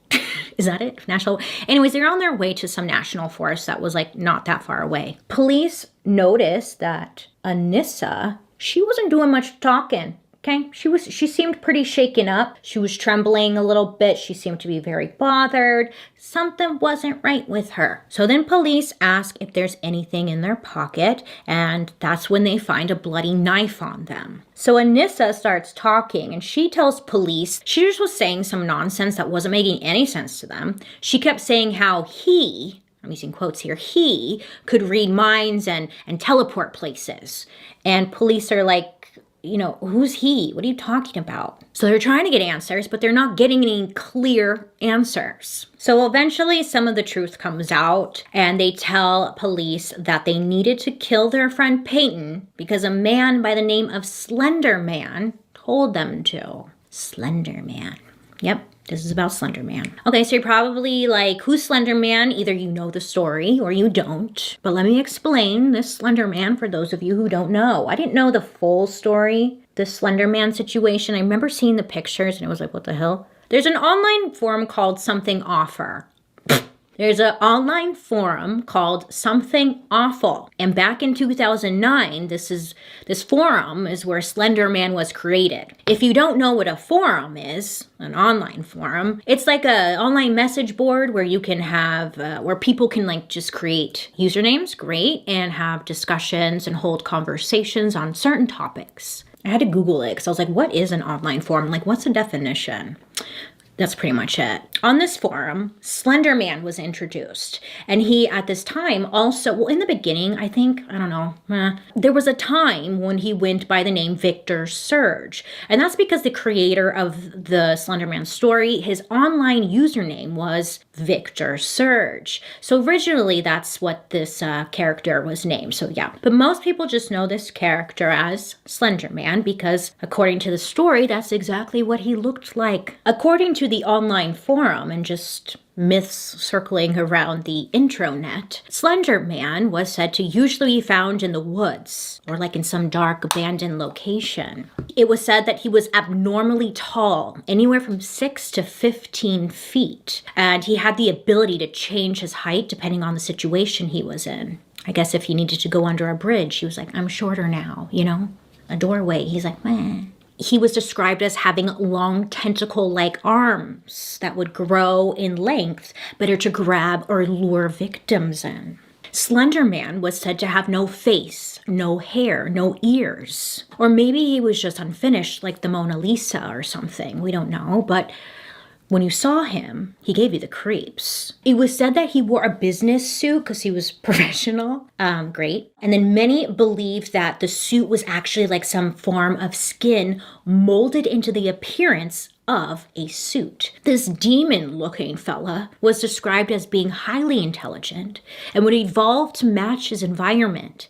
You know, just in case he needed to blend in more. Even though he had no face, no hair, no ears or anything, blend in, sure, okay. He was known to be very dangerous, extremely dangerous at that, stalking and kidnapping people, bringing them into a wooded area where he would remove the victim's organs and place them in baggies. So I was like, what's he doing with the baggies of organs? And it never really said what he was doing with the baggies of organs. Maybe he was selling them. I couldn't find an answer, but okay. And when he lured and snatched a victim up, he would then pass on something called the slender sickness. It kind of sounds like a diet plan where you would get sick and probably lose a lot of weight. Food poisoning. But according to the story, after being stalked or even having an encounter with the Slender Man, it would lead to the sickness, which would consist of mostly coughing fits, sometimes coughing up blood, sometimes people would experience nausea, paranoia, random nosebleeds would occur. Ugh. Some would even say that the sickness would cause a fever or amnesia and have no memory as to what happened. It was said once someone got the slender sickness, it would cause the victim to go absolutely insane, torturing their mind until the person gave in, causing harm to themselves or even leading the victim to murder someone on behalf of the Slender Man. I know. Now, depending on what website or forum you were looking at, it would have different descriptions or stories about what the Slender Man was capable of, why he was doing what he was doing. But for the most part, that was kind of like the gist of it. Now, the Slender Man was created by a guy named Eric Knudsen, and he created an image of this Slender Man for a Photoshop contest for the website that we mentioned earlier called Something Awful. So they're having this Photoshop contest, and they're challenging the users to create some kind of paranormal, spooky, creepy image, something that would just give you the creeps, but looks legit. It was just for shits and giggles. So Eric said that he had submitted 2 black and white images. It was a picture, a real picture of a group of children. Both of these pictures had some children in it. But he took the photo and he photoshopped in this character he created, Slender Man. And he's kind of lurking in the background, looking all creepy like. It's honestly very creepy. And then to make it even more believable, Eric said that he added some quotes to the photos to just make them look more legit. And honestly, when you see quotes with a date and stuff, for some reason you just believe it, right? Don't lie. You just kind of okay, yeah, wow, quotes must be legit. If you don't know any better, you would believe. Yeah, I'd believe. Oh, seems legit. He's trying to win this Photoshop competition. Good for him. It scared me. I thought Slender Man was there. But luckily, this was just for this Photoshop group, and it wasn't a real story, right? So Eric, the creator of Slender Man, said he was inspired by the work of writers like Stephen King and H.P. Lovecraft, as well as from different video games like Silent Hill and Resident Evil. But he was especially inspired by an old movie called Phantasm. There's a villain in this movie called the Tall Man. So he pulls inspiration from different areas, and again, it was just all for fun. Now, I don't know if Eric won the contest or not, but he did submit the images, right? So they're out there on the internet. But very quickly, the Slender Man photos became the hottest thing on the internet. At first, it was just people expanding on Eric's original 2 photos. So some were just taking the photos and kind of adding or changing little things to them, either adding more elements to the photo, making them a little bit creepier, a little bit scarier. People were just really liking the story and really building on it. And not long after, there was Slender Man fan art popping up. There's Slender Man cosplay and a bunch of fictional horror stories that started spreading like wildfire. It was just ending up everywhere, growing bigger and bigger and becoming a thing of its own, bigger than what Eric had ever envisioned for this Photoshop contest, And then there was even a YouTube series inspired by the Slender Man myth that came out in 2009, and it was called Marble Hornets. Marble Hornets, I don't know why it's hard. Marble Hornets, thank you, was basically like a bunch of video diary entries mixed with found footage videos about Slender Man. And again, it was all just fake and for fun, but it was a really big hit, and it went on for 3 seasons, which is great. Good old fun. Reminder, Slender Man was a completely made-up story using the imagination. Slender Man was getting bigger and bigger, and it got to a point where people like really didn't know that this was a fake story anymore because it had grown into such a big thing. No one knew that it stemmed from this Photoshop forum. I think you and I can sit here and be like, oh my God, that's fake. How do you think that's real? But again, if you're a kid, you're like, oh my God, this is real. Like, there's a picture. In 2012, there were Slender Man inspired video games, movies, tons of videos on YouTube. Us YouTubers just spreading our little gossip, aren't we? And it was just everywhere. Slender Man was the new Sasquatch. The more that this story is going round and round, again, the more people are just believing it to be true, which leads us back to Morgan and Anissa, because they came across these Slender Man stories just like many other people out there. And because there was so much information about Slender Man, or stories and whatnot, it was like easy to believe. So when Morgan and Anissa were arrested, they had claimed that they were on their way to join the Slender Man, who was said to be living at his mansion in the national forest. So that's where like they were walking to. And the girls truly believed at this time that if they didn't murder their friend Peyton, the Slender Man was going to come after them and kill their families. They went on to say that they had to kill Peyton in order to protect their own family from the Slender Man. I know, it sounds just absolutely wacko. Now, Morgan and Anissa, get this though.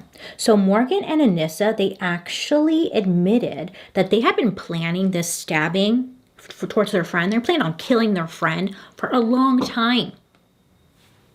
A long time, okay? I'm not just talking about weeks here. I'm not talking about weeks, days, no. They had been planning this attack for months. And both of them admitted that they actually thought about killing Peyton while she was asleep during the sleepover at the birthday slumber party, remember? It was said that Morgan wanted to go to bed super early, and she was like super eager to go to bed. She's like, let's go to bed. And it was just kind of weird because they originally had planned to do it that night. Super fucked up. These are children. These are 12-year-olds. So after all of this information came to light, obviously the 2 girls were arrested. So Morgan was charged with attempted first-degree homicide, as she should. She just tried to murder her best friend. Anissa was charged with attempted second-degree homicide.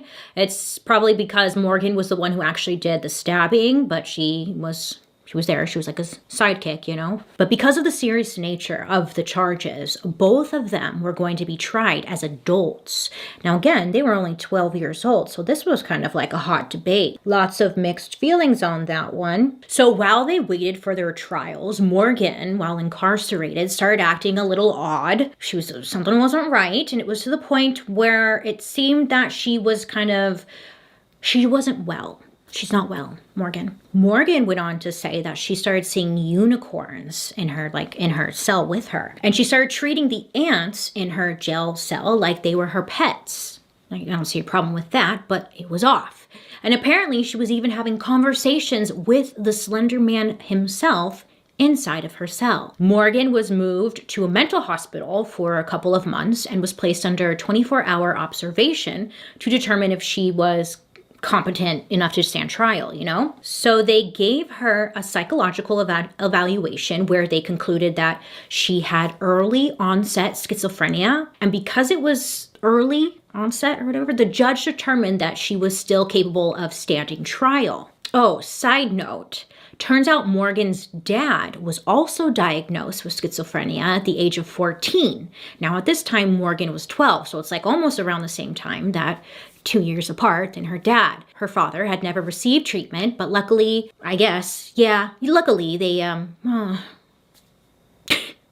I don't think there is a luckily here, Bailey. But, they found it in Morgan, and, at least now they can continue to give her the help that she needs. About a year and a half after the attack, Morgan was finally moved to a state mental hospital and put on medication to help treat her schizophrenia. In September of 2016, Morgan accepted a plea bargain and agreed to be placed in a mental institution instead of going to a typical prison. So the judge granted this and gave her a 40-year sentence at the institution, which is the maximum allowed. That's a long time. But I mean, she tried to kill her friend. Let me change into my costume. I know, I feel like it's a little inappropriate. I was stalling because when is a good time to put on this damn costume? And I'll be right back. Hold on. I'm a bee. Okay, hold on. Get it together. Really, you're a bee? We get it. A few weeks earlier, Anissa had also accepted a deal and pleaded guilty. She was facing at least 3 years in a mental hospital, but a way better deal, right? 3 years. So during the hearing, Anissa submitted a letter saying that she was like super sorry, deeply regretful for the agony, pain, and hurt she had caused. And after 3.5 years, Anissa was released after petitioning that she was no longer a threat to anyone else. I don't know if that's good. I don't know. Like, I was trying to think, like, normally, you know, I have a little comment like, they should be in prison longer. But it's like, I don't know. What they did was awful. I'm not trying to make an excuse or erase any of that. What they did is freaking awful. And they made adult choices. And tried to murder their friend at 12 years old. And that's very disappointing, right? No. But then there's the other side, and it's like, they're 12 years old, you're stupid as hell, you're believing some story you see on the internet. Like, I could see how that happens, but you made an adult I don't know. But listen, the Slender Man made me do it story was not like a one-time thing. Oh, nay. In June of 2014, there was a 13-year-old girl in Cincinnati, Ohio, who was in the family kitchen. She's sitting there one night, and she's waiting for her mom to come home from work. Now, this girl was wearing a dark hoodie, and the hood was all the way up. It's kind of like covering her face and her hair a little bit, you know. Her sleeves of the hoodie were pulled down to cover her hands, and she was wearing a white mask over her face. Creepy. She waited in the dark in the kitchen for her mom to come home. So her mom comes walking in when suddenly this girl attacks her mother with a knife. Now, fortunately, her mother was able to get control of the situation with only minor injuries to her neck, face, and back. Her mom told reporters that she knew her daughter had mental health issues, but she never imagined something like that would happen. Okay, like it was like out of nowhere. She said it was almost like her daughter was another person during this attack, and her daughter said that she didn't even remember the attack taking place. So during the investigation, they found this girl's journal, and she had written entries in her journal that talked about, you guessed it, Slender Man. In her diary, she's like, Slender Man. Throughout her journal entries, she was mentioning Slender Man over and over again. She was completely obsessed with Slender Man. I mean, so much so that she even created a world for the Slender Man in the game Minecraft. So when the mom learned about how another girl named Peyton got stabbed by a group of girls in the name of Slender Man, she was convinced that her daughter was under the same kind of influence, or like reading the same kind of story and whatnot, you know? There is also another Slender Man case, and it's a story of a girl named Lily Hartwell. Now, in September of 2014, a 14-year-old girl in Port Richey, Florida, she soaked a towel and bedsheet in bleach and rum during the middle of the night. She's like, I have an idea. She went to the garage and she lit it on fire, which is not cool. And especially not cool because her mom and her 9-year-old brother were asleep inside the house. Lily, this girl, she's watching the fire get bigger and bigger. And she pieces out. She's like, bye. And she leaves the house and she walks to the nearby park. Fortunately enough, the smoke alarm woke her mom up and she grabbed her son and she was able to make it out of the house completely unharmed. When she didn't see her daughter, she's like, oh my God, my daughter's inside. She ran back into the house to look for her, and she ends up running into the house not once, not twice, but 3 different times. I mean, it's her daughter, and she's assumed that she's inside the house somewhere, you know? I mean, of course the mom is probably going to go looking. Luckily, mom and her son was able to get out of the house before it was completely destroyed in the fire. Not long after, the mom, she was receiving text messages on her phone from her daughter. Now, the text messages said something like, "Mom, I'm so sorry. I don't know why I did it. Did any of you get hurt?" I'd be like, "Did any of us get hurt, you motherfucker? Have you heard of orphanage?" So cops, they would end up finding Lily Marie sleeping in the bathroom at the park. She was taken into custody and charged with 2 counts of attempted murder and 1 count of arson. So during questioning, Lily Marie admitted that she had an obsession with violent stories about Slender Man. They also found her diary, and she wrote about the Slender Man a handful of times, describing her thoughts and desires on killing people and how she would do it. So while the police never officially went on the record saying that Slender Man was the cause for this arson and whatnot, it definitely seemed like it played some kind of part or role in the situation and influence, There are probably more instances about the Slender Man, but this video is running very long, isn't it? So fortunately, due to the attention that the Slender Man was getting in association with this freaking awful crimes, popularity in this Slender Man dipped quite a bit, but it didn't really stop people from making, big budget feature films about Slender Man. Like in 2008, there was a movie about Slender Man.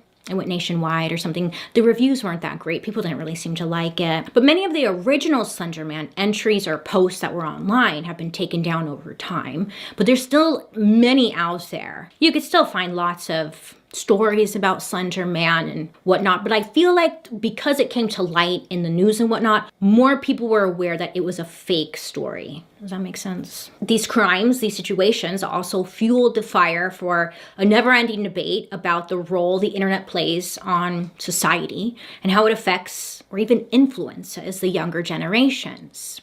How does one prevent something like this happening again? Ban kids from the internet? I mean, come on, that's not the answer. I mean, there are even some grown adults who are very gullible too. It happens, especially if the Photoshop picture looks good with a caption. People believe anything on the internet, and it's just not the younger generation, and laws have not caught up to where the internet is at, and something needs to be done, but nobody has like an answer as what needs to be done. Do you? Would love to hear down below because we need answers, babe. So that, my friends, is the awful story about 2 friends attempting to murder their other best friend, all because of this Slender Man situation that turned out to not even be real. Some friends those are, huh? Could you imagine? Oh. I don't know how you guys are doing it, honestly, like raising kids with this technology. Like I give you guys a lot of credit, you parents out there. I don't know how you're doing it. I don't know how you stay ahead of the technology and what your kids are doing online. I couldn't imagine how difficult that is on top of your own life and chaos and all that stuff. It's like I don't know. I don't know how you guys do it. I could not imagine. Let me know your guys' thoughts down below. But other than that, I hope that you have a wonderful rest of your day. I missed you. I'll see you next week with another Halloween look. I'm a bee today. Let me know who you guys want me to talk about next week. But other than that, I had too much coffee today. I'm not going to be able to sleep, am I? I hope you have a wonderful rest of your day. You make good choices. I love and appreciate you so much. And be safe out there. Be safe out there. You get it? And I'll be seeing you guys. Later. Bye. Let's talk about today's story because it's interesting. Let me tell you. It makes for a really interesting discussion. And you'll see. So in the comment section, I'll be like reading what you're saying because it's interesting. Cannibal. Let's talk about it. Great. So today we're talking about the strange story of this guy named Gilberto Valle. And, he's a man who once swore to protect and serve the people of New York City. He was known to his friends and his colleagues as a dedicated police officer. But Gil, he harbored a sinister double life that would shock everyone. Oh my God. He was dubbed the Cannibal Cop by the media, and his arrest revealed a web of twisted fantasies, detailed plans, and a very dark descent into the world of cannibalism.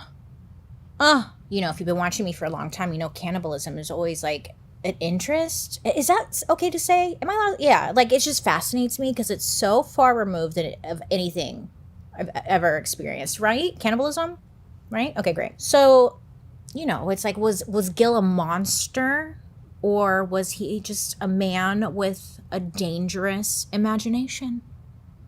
Well, we'll see. I'm just going to say right off the bat, I know YouTube is going to demonetize my ass today because we are talking so much about cannibalism and it gets real dark. If you have kids around, maybe don't let them listen. Put earmuffs on them because it gets pretty heavy. So, Gilberto Valley III was born on April 14th, 1984 in Queens, New York. He had siblings. I think he was the oldest brother, and he had like 2 younger siblings. It was said that in the household, his parents, they fought a lot, and they ended up getting separated when Gil was like 5 years old. Now, I have to say right off the bat that Gil, he actually wrote a book after all this happened. So he wrote a book about the whole experience, and I read that.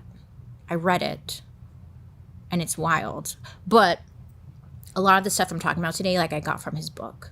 So, according to his book, nothing significant happened like in his upbringing. He said that he grew up in a quiet, safe neighborhood in Queens, New York, where for the most part, like nothing really happened. Gil would say that during his childhood, there was like a lot of trips to theme parks. He had a lot of friends. He was popular in school, which at first he said like in elementary school and whatnot, he wasn't popular. Like he was really quiet. But then as he got older, he became popular in school. But he got really good grades and he played baseball. At the age of 11, Gil said that he started getting those sexual fantasies that boys start to experience, you know, around this age. But he said that his fantasies were a little different. He found himself to be interested in bondage and S&M stuff.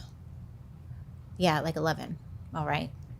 Good for him. You know, he didn't know why he was interested in these things, but the interest chose him. He didn't choose the interest. So Gil said he would always fantasize about girls and like imagine them tied up, and like that's just what he was into. So he ended up going to Archbishop Malloy High School, private Catholic high school. He got in on like a partial scholarship, I think for baseball. Like he was really good at it. And then when he was there, he played on the baseball team. He said, it was the 90s, and like a lot of kids in the 90s, he was introduced to the internet. AOL specifically. Welcome. This was an exciting time. AOL, it was so fun. He said he would log in like many of us did, go into chat rooms, pretend to be someone else, be like ASL. And nobody knew who he was online. He could be whoever he wanted. I mean, it was fun. It was exciting. And again, he would often end up in like chat rooms just talking to random people. So like most kids in the beginning, it was fun, exciting chat rooms and all that. And then naturally, everyone ends up, you end up looking at porn. And what I'm getting at is that he found porn for the first time. Now this was exciting. Naked people, he's like, I'm in. So on his free time, just surfing the web. But during high school is when Gil said that he kind of like he found love for like the first time. He met a girl named Melanie. So him and Melanie became good friends, and he wanted more, but she didn't feel the same way. And according to Gil, again in his book, he went in on his book. There are so many paragraphs about what he liked to jerk off to. I was like, wow, he's really just sharing this. All right. In this book, he would say that he was fantasizing about this girl all the time. And when he would fantasize about her, it was always, intense. He was thinking about her like tied up, gagged, helpless. It was like a lot. And he even said, like in his mind, she was always in all sorts of peril. And then he would fantasize about her being cooked and eaten, as one does, as one does. And this is just what he was into. He's like, yeah. So around this time, he found more intense like bondage scenarios online. He liked looking at pictures of women being held against their will, and he would bust one out over it. It's just, all right, shit, I don't know what to say. And I'm not here to kink shame. Not here to kink shame. It's just what he was into. So he finishes high school and he ends up going to college, and he gets, I think he gets a degree in psychology, and then he picks criminal justice as his second major, and he goes to like the University of Maryland in 2006. So Gil would say, you know, during his college classes, it was difficult to focus because the girls there were just gorgeous. And it was really funny to me because in his book, he went on to say what he did not do. Let me tell you. Like, he said he would not sit in class and daydream about how he wished he could be hog-tying and gagging every good-looking woman in the room. He did not. That's what he said in the book. And then he also said that he did not go around looking at beautiful women while secretly imagining them trussed up like a turkey or roasting on a rotisserie. No, he didn't do any of that, he said. I was like, all right, sure. Okay. All right. But he did not do that. Gil did well in college. He said that he had a typical college experience. He would go to parties. He would hang out with friends. He played pranks on people like all the guys did, you know. And he hooked up with girls. According to him, though, like, he didn't have sex with anyone. He just, like, messed around with girls. But he never had, like, sexual relations with anyone. During fall semester of his junior year, he was living in a dorm with a kid they called Rain Man. That was like his nickname. And I guess Rain Man had a variety of porn DVDs, like a big collection, okay? And this is where Gil was like introduced to different fantasies he didn't even know existed. So this got him curious and really just wanting more. So he started like searching for this stuff on the internet. There was one he specifically mentioned. It was like this porn DVD where it was like this lady, she's living and then she dies and she goes to hell and then she gets like gangbanged by like Satan's helpers or something. And he was like, this one did it for me. It was like, okay, all right. So he's searching the web looking for more, right? And he comes across this website called Mookie's. I think it's Mookie's Kitchen. Not sponsored. It's like a fetish website, but it's based around cannibalism. Yeah. And it's like this website where he's first introduced to something like this, the whole cannibalism situation. So this was like the first intro to something like this.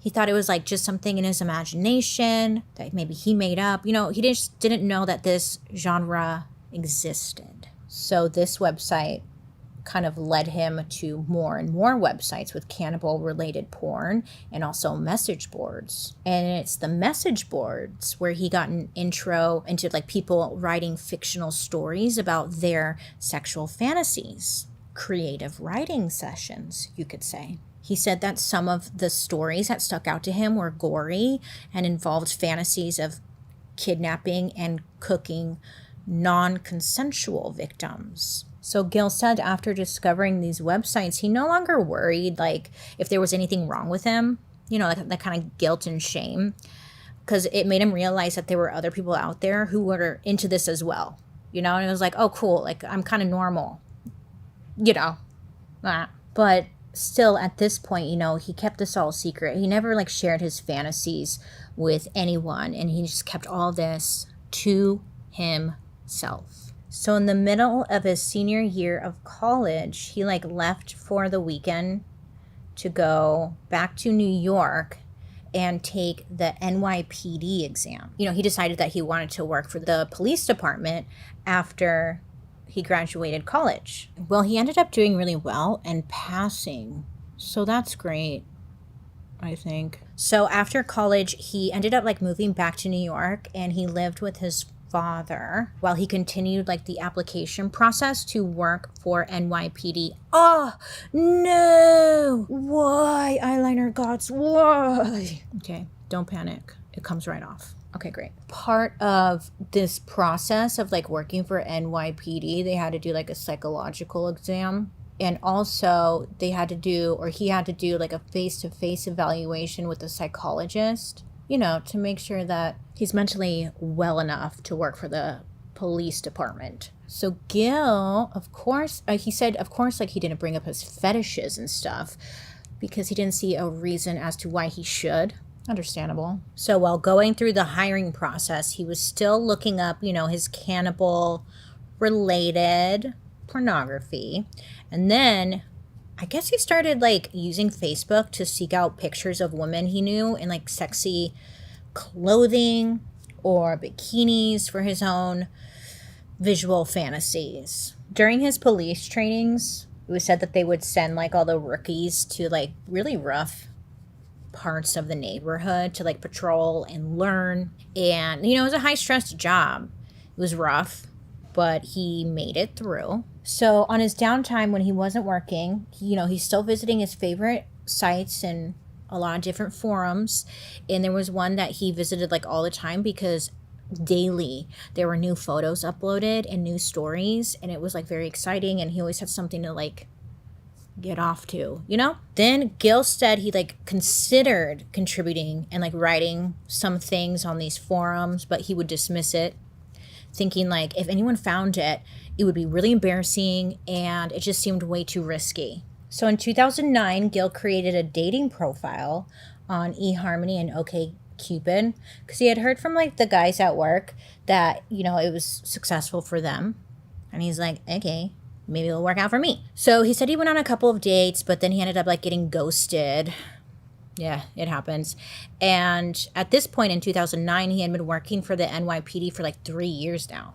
But he was ready to find a partner and, maybe something more, but it was hard. Still, after work, he would browse the web and do his thing there. And eventually it led him to this website called the Dark Fetish Network, or DFN. Now, I guess it was like the intro to DFN that really got him excited. This is what it says, I guess. I didn't check. I didn't want to like put it on my computer. But the intro to it says like, welcome to the social network where you won't feel like an outcast because of your dark fetish. Why? Because this place is created by people like you for people like you. Isn't that like a logo for something, saying for something else? Like PBS? This program was made possible by contributions to your PBS station from viewers like you. Anyways, so feel free to look around, meet some crazy, in a good way, people, and become part of our growing adults-only 18+ community. Please also remember that this place is about fantasies only, so play safe. So Gil sees this and he's like, hell yeah, I'm in. So he creates a profile. And when you create a profile, you have to make a username. So Gil created a profile on DFN with the username Girl Meat Hunter. Girl Meat Hunter. Like girl meat hunter. So that's good. Could only go up from here, really, huh? So he wrote in his bio that he was interested in fantasies involving kidnapping, bondage, and cannibalism. This is a side note, but this is the part that kind of made me like, there's a lot of parts that made me kind of like, but this part was uncomfortable because what they do on the site, and it's normal for them to do this on the site, is that they would pull pictures or photos of people from Facebook, like usually chicks, and then they would post it on this website and with the question, what would you do to her? And then people in the comment section would share like their scenarios, their fantasies around what they would do with the person in the photo or what they would do to the person in the photo. It was like their dark sexual fantasies. And again, it's just fantasy, but some of it was like really gory and shit too, where it was like, I want to slit her throat and let her bleed out and then eat her flesh. And it's like, it's cute and all until it's your photo that's being used. It's like, shit. Ugh. But I guess that's what they do on there. But Gil really liked this because he was pulling photos off of Facebook anyways before all this and like using it for his own fantasies. So now it was kind of like acceptable because everyone else was doing it. So again, it was like this whole thing that made Gil really start engaging more with this website because he was taking a lot of photos from Facebook and like people that he actually knew, like he was personally friends with. He would take their photos. He would go on DFN and post, again, asking the people like, what would you do with her? And again, comments would be filled with like people's dark fantasies. All right. During this time, Gil had his routine. He was living at his father's. He was working a lot. He was going on dates occasionally and then spending his free time on DFN or like other fantasy websites. Same thing, different day, you know? So again, 2009, Gil's on these dating websites and he ends up meeting a woman named Kathleen on OkCupid. Now, by this point, Gil is 25 and, according to him, still a virgin. Not that there's anything wrong with that, but, you know, he's kind of like ready to get it over with. Anywho, so he meets Kathleen and she was like new in town and was working with Teach for America at an elementary school in New York. Okay, so they connect, they meet, whatever. They decide to go on their first date, which they went out to dinner and just like see a movie, and the two really hit it off. According to Kathleen, Gil seemed to be a very nice, positive, she said moon-faced cop. And I was like, what does that mean, moon-faced? But I think she means literally like moon-faced, like round, I think. I don't know. Anyways, but they liked each other and they became inseparable. Gil said after their first date, Kathleen became the new starring role in his fantasies. Again, this was all in his book. This is what he said. He said, like, he would imagine her being chloroformed and kidnapped and then laid out on a platter with an apple in her mouth. He did not hold back in this book. I was like, all right. Okay. Now, of course, he did not share this with her. He didn't want to freak her out. He knew it'd be too much. But a couple of weeks after dating, the two became official. Woo! Gil's got a girlfriend, finally. After a year of dating, they moved in together into he said, a small, overpriced Manhattan apartment. And they extended their family, and they got a bulldog because Kathleen loved bulldogs. Her college mascot was a bulldog, so she's a big fan. And so they got a dog. And then, as many do, you know, they got into their routine as a couple. Kathleen would later say that these early years of their relationship were fun. They laughed all the time. He was chivalrous. How do you say that word? Chivalrous. You know what I'm trying to say, but he like pulled out chairs and stuff. He was that. He opened doors. Chivalry. Anyways, he was nice. She said, like, you know, she didn't know about his online curiosities and, like, there was nothing really to know.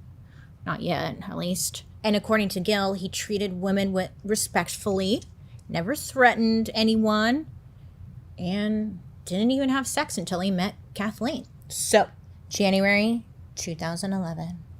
Kathleen finds out she's pregnant. That's great, right? I don't know. It is. I mean, she seemed happy. I guess, like, when Gil first heard that she was pregnant, he kind of, like, freaked out and was like, we can't do this. He was thinking, like, financially. He's like, I don't know if we can, like, actually freaking do this, right? It's scary. It freaked him out a bit. Obviously, not the response you want when you're telling your partner, like, I'm pregnant. And they're like, wah. So it was, like, kind of disappointing. But him and Kathleen sat down and they, like, went through everything and were like, we can make this work and we're going to make it work. Gave each other pep talks, whatever. But, you know, they were going to do it, and they would. So after having this conversation and realizing that he could do it financially and all that stuff, he really welcomed the idea and was like looking forward to this next chapter in his life. In Gil's book, he said that he was constantly working, trying to like find a place where they could start their family. He borrowed money from his retirement or something like that to make sure that like they would have the best of everything for the baby. Plus, he said that he was like reading all these books about parenting because he wanted to be the best parent that he could. And I was reading that and kind of like rolling my eyes. I was like, sure, buddy. You want to believe him, but like, okay, sure. Because on the other hand, Kathleen, you know, she did interviews and stuff. And she said that Gil never really seemed to adjust to their expanding life. She said that like Gil never really seemed interested in her or her pregnancy. And that he would just kind of like walk around the apartment just sighing, like being mopey. And that he just seemed miserable, really. Kathleen said that she felt like she was wasting his time or something. Like, damn, sorry for the inconvenience, sir. Regardless, you know, a baby was on the way. So the two, they moved into like a bigger apartment in Forest Hills. And then they welcomed their baby girl. in September of 2011. I'm just looking a little too natural. I need a thicker concealer. So just because he now had a baby girl does not mean that he was going to stop with his interest. You know, he was still playing around on DFN. And at this point, he became like pretty well known on the website. I guess Gil was a pretty good writer, and people really liked to read his fantasies, you know, the stories. And he even had like friends that he would chat with all the time on the website, you know, internet friends and all that jazz. Great. The following year, Gil would end up taking like an exam to become a sergeant at NYPD, you know, make some more money as well. And Kathleen would become a full-time stay-at-home mom. Then, like, this was a big year for him. He got, like, the job. Kathleen became a stay-at-home mom. And then the two of them ended up getting married because they weren't married yet. So on the outside, like all of these stories we talk about here, everything just seemed fine and dandy, right? But Kathleen, again, would later say that, like, yeah, the wedding was nice, but the marriage was not. Gil worked late at the police department, which, you know, if you got a new baby, that shit's hard. Because, like, it made Kathleen just feel like she was raising a baby on her own, which she, like, pretty much was. And she said, like, when Gil did get home, it's not like he was available to help, so things were a little tense. Kathleen also said that there was, like, no intimacy in the relationship either after the baby came, you know? And that, like, she said, like, whenever they tried to get intimate, it's not funny. It's just, like, I'm saying, we just know so much about this guy. But she said whenever they tried to get intimate, Gil, he couldn't finish. And, like, he would get up and, like, run to the bathroom when he couldn't finish, I guess, and just, like, leaving her alone. It was just awkward, uncomfortable, and kind of weird. Yeah, that would make you feel some type of way. Because you feel like it's you. You're like, is it me? Like, am I the problem? After a while, I guess, like, Gil would just avoid her completely. When he came home from work, he'd just play video games. He would watch TV or just be on the internet until, like, 3, 4, sometimes 5 in the morning. Poor thing. That sucks. You know, Gil would say that, like, he was tired, which is valid. Like, he would have a really high stress job working for the police department, and then he would get off at, like, super late at night, and then he just didn't have the energy to, like, come home and be a dad, I guess, or, like, participate in much of anything. And that's fair, but it's not right. A little bit more concealer, just a little bit. So, okay, what is this leading all up to? Well, let me tell you. One day, Gil's computer wasn't working. He had, like, his own computer. Not working right. So until he can get it fixed, he asked his wife, like, if he could use hers. He would say, you know, since he's using his wife's computer, he knew, like, I should not be logging into any of these freaky websites or do anything weird because she'll find out, whatever. So he avoids it for a bit. Because as the days go on, Gil is just getting those, he needs his fix, essentially. He can't resist anymore. So he eventually logs into his fetish websites, but on her computer. Now this would be a very big mistake because he forgets to, like, close all of his tabs when he was done. And you know, we go looking. I would. So Kathleen, she goes to use her computer and, you know, she opens it up. Just like, yay. And voila, there's images of, like, women tied up with a ball gag in the mouth. And if you've never seen this or weren't expecting this, it might be a lot to take in. You might be like, what am I looking at? What? I'd be like, what? She goes to the website where the picture's from, and she learns, like, exactly what she's looking at. Kathleen would later say, like, it was disturbing and that she knew, like, S&M was popular.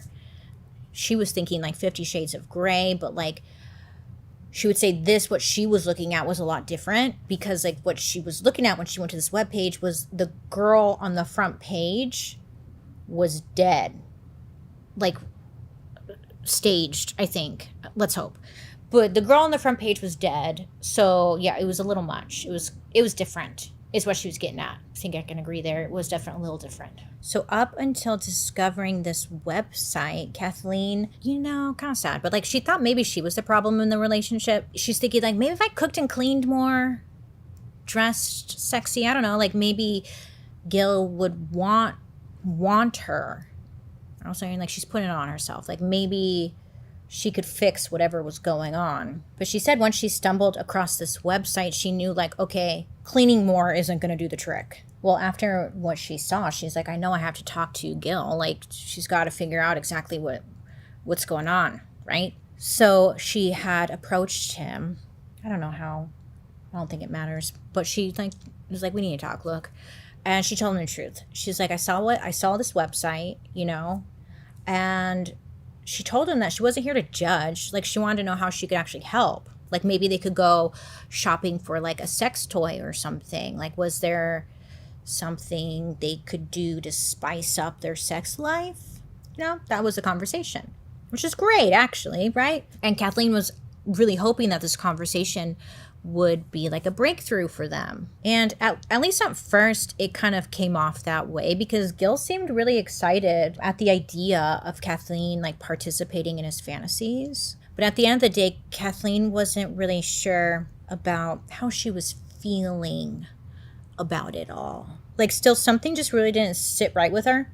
She couldn't stop thinking about like what she saw online and stuff, right? I guess at first she straight up thought he was like having an affair. He wasn't, but she didn't know that. So Kathleen decided to install spyware onto his computer to like see what he was doing when she wasn't paying attention. So she installs the spyware and like from her phone or computer, she could see what he was doing on his computer. So literally the next day, she was able to see all of the websites that Gil was visiting. And he was visiting a lot. Girls in a Bind, FetLife. It was a lot. I know at first for research, I was like, what's Girls in a Bind? Because I was thinking like girls who were like I'm in a bind. What do I do? Like, oh no, I'm in a bind. But it's not that. Okay, great. But he was busy.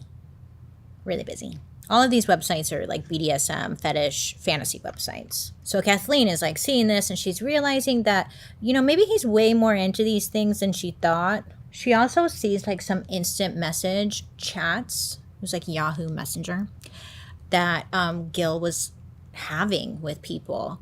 So she clicked and she like opened these messages, and that's when she gets real spooked because she opens up this message and she's staring at like a picture of herself. There's in the chat and there's pictures of her friends and there's pictures of like people she knew, and she's like, what the fuck is happening?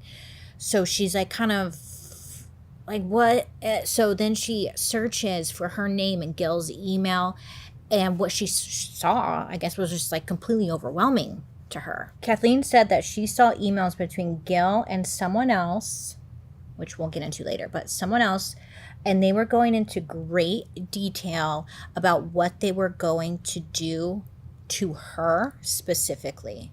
In one of the emails, it said that they were going to tie her up by her feet, have her throat slit, and that they would, quote, have fun watching the blood gush out, end quote. Then going on to say that if she cried out, that they wouldn't listen and they would not give her mercy. So if you think about it, and like if you found that your husband's having these conversations about you, that they're gonna like, slit your throat, blah, blah, blah, fucking run, right?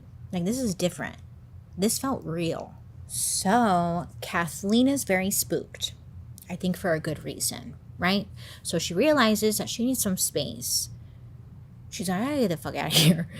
Because these emails, they look real. Like they were really planning on doing this to her. That's how she's processing it. And now she has a baby to take care of. She's like, I gotta get out of here, right? So she calls up her parents and is like, I'm coming to you guys. She books a flight to Nevada. Her and her baby, they go stay with her parents for a bit. Now this was devastating to Gil, I guess. But whatever, doesn't matter. Doesn't matter, y'all. So she's at her parents' house in Nevada. And, while she's there, she's like, I'm gonna check that spyware again and see like what he's doing. And she's like, all right, like she sees that Gil is still doing the most. She came across a trove of S&M pictures of women being tortured and sexually assaulted. And on top of that, Gil was Googling how to kidnap a woman. And also he was Googling human meat recipes. Yes, human meat recipes. All right. You know, I was like, I'm sure there's a lot out there. It's the internet. But good luck to him with that, I guess. I don't know what to say. So, I mean, based off his Google searches, it seems like he's planning to do stuff, right? Right. So, the more she's looking into what he's doing, the just worse it gets. Kathleen comes across tons of files with like photos of more than 80 different women that Gil had like downloaded from Facebook and other websites. And a lot of them, like, he knew, she knew. And then there were like email conversations Gil was having with 3 different people. He met them like on one of the fetish websites. But they were discussing various ways that he might kidnap, rape, kill, and then cook these women. So again, Kathleen was one of the women discussed, and there were like others as well. There was like old friends of hers from work. Gil's supervisor was one of the people that they were fantasizing about. There's a teenage girl who had like just graduated from Gilberto's old high school, and quite a few of his college friends. Gil had wrote about one of these college friends saying, quote, "I'll be eyeing her from head to toe and licking my lips, longing for the day I cram a chloroform-soaked rag in her face."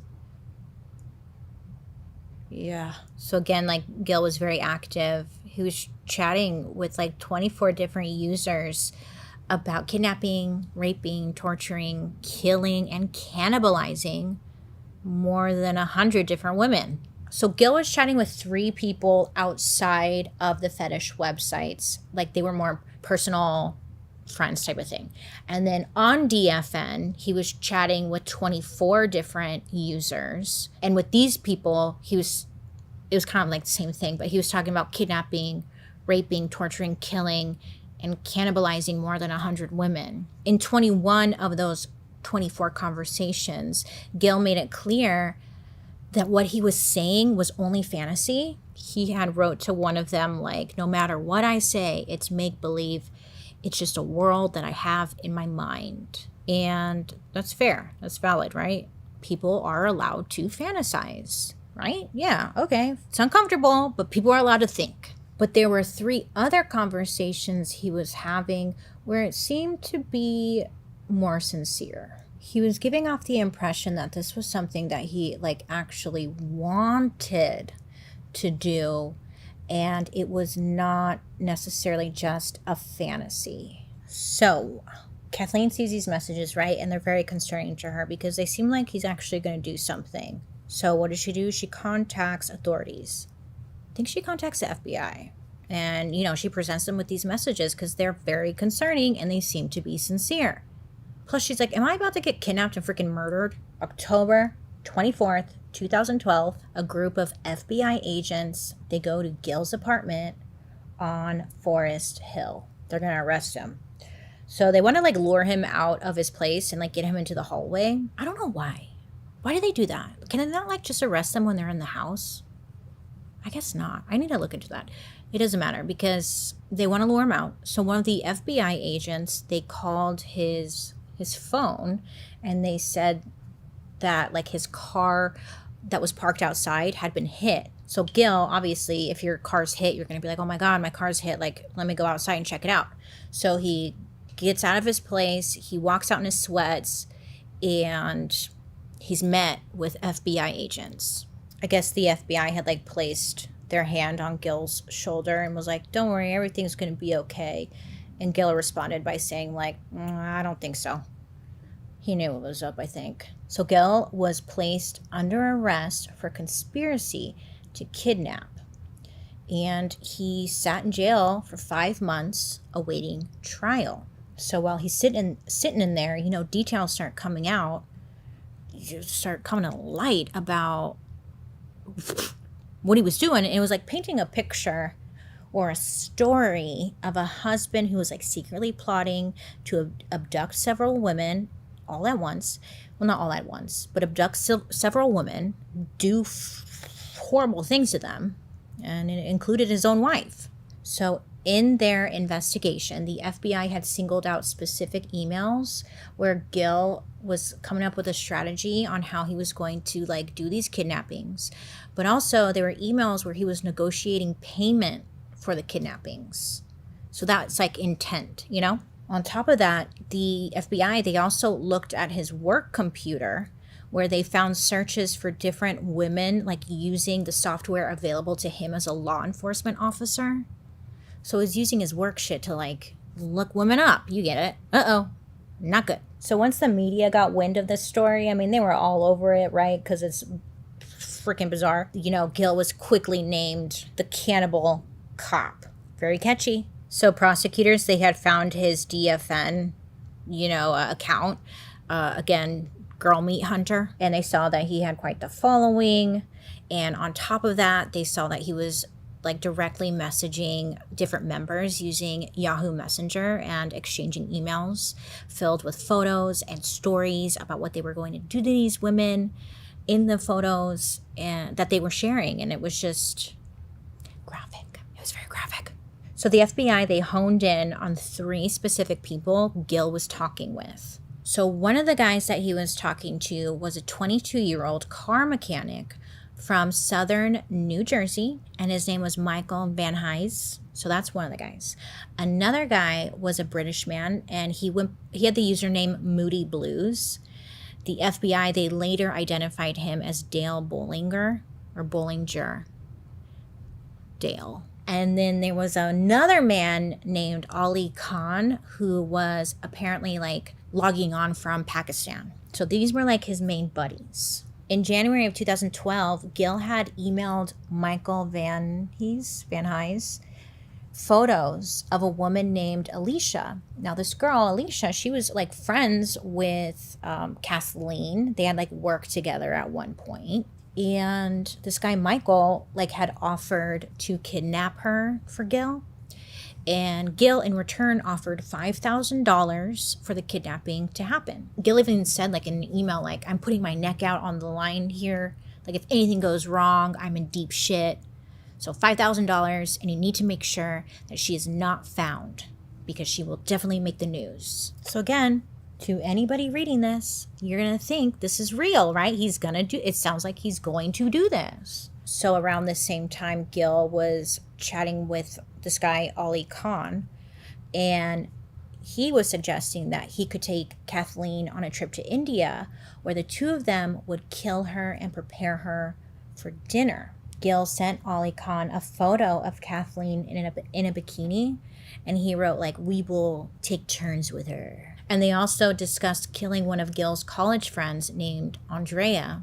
And Gil had wrote like, oh, it's personal with Andrea. She will absolutely suffer. Gil had told this guy, Ali Khan, that he was constructing a pulley apparatus in his basement to string her up by her feet. So, not great. In summer of 2012, Gil had spent a lot of his time talking with this guy, Moody Blues. They seemed to like really hit it off and be BFFs. Gil was like bragging to this Moody Blues guy that his oven was big enough to fit a victim in it if like he just like folded their legs. And then he told this Moody Blues guy that Gil, had a place in the mountains where no one was around for like 3/4 of a mile, and they like could bring a woman of their choice there and just like do whatever they wanted with her. And they like settled on one of Gil's college friends named Kimberly. So, I mean, it didn't stop there. Gil went on to like plan even more details, saying like, once she's dead, we could take her out and like properly butcher her body and like cook the meat, and that she could be out on a rotisserie as well. So, okay. Gil later emailed Moody Blues a short Word document, and this document was titled Abducting and Cooking Kimberly, a Blueprint. So, of course, when the authorities find this, they're like, great, like, this is evidence, obviously, right? But in this document, like, he listed materials that he would need to like get this job done. On the list was like a car, chloroform, rope, a gag. And then like next to the gag, it was like, do I need duct tape? And then a tarp or plastic bags to protect the trunk from any DNA remains. And then they would need more bags for Kimberly's clothes and also cheap sneakers. So it's like this whole list. Again, like Gil used the NYPD database to search for detailed information of different women he knew and who were like the target of his discussion. The searches typically included basic information like their home address, their date of birth, height, weight, eye color, criminal records, like, you know, everything. And prosecutors, they saw this as further evidence that Gil's plans were more than just fantasy. Like, he was going to take things a step further. But there was technically no physical evidence from Gil's apartment that suggested he was getting ready to kidnap or cook anyone. Like, there was no large oven, or his oven, he had an oven, but like it wasn't large enough to fit a human. There was no like cleaver, and there was no chloroform found. I don't think they found like ropes or anything either. You know, there's just like nothing. Prosecutors also had no proof Gil even had a place in the mountains. So, was it all just fantasy, or was this real? I don't know. Well, on the afternoon of December 31st, 2012, a forensic psychiatrist, his name was Park Dietz. I thought it was kind of funny. Park Dietz. It's a good name. But this guy, he's a doctor, right? He went to downtown to the Manhattan Detention Center to conduct a psychiatric examination of Gil. Gil's lawyers felt that they needed a forensic psychiatrist to weigh in on like the question of, again, like how real is his web persona, or like how real it might become. They needed a doctor to weigh in. So the doctor already knew, like from Gil's NYPD file, that he had been given the Minnesota Multiphasic Personality Inventory. Yeah, I was like, what is this? I'm interested. I guess it's a widely used psychological assessment tool designed to evaluate personality traits and psychopathology. Psychopathology. Sometimes it's used like as a part of the hiring process or for like assessing the psychological fitness of employees, particularly in high stress or safety sensitive jobs. You know, it helps ensure that the individuals are like psychologically suitable for specific roles. In other words, NYPD, you know? So they give them this test. So according to Dr. Dietz, this assessment MMPI situation, it showed that there was really nothing like psychologically wrong with Bozo Gil. And he's like, that's not really something I run into very much. He's like, usually there's something off. So over the course of 3 days and like 18 hours of interviews with Dr. Dietz, I love it, Dr. Dietz, it's so good. But Gil, like, you know, during this interview had openly discussed everything about like his sex life.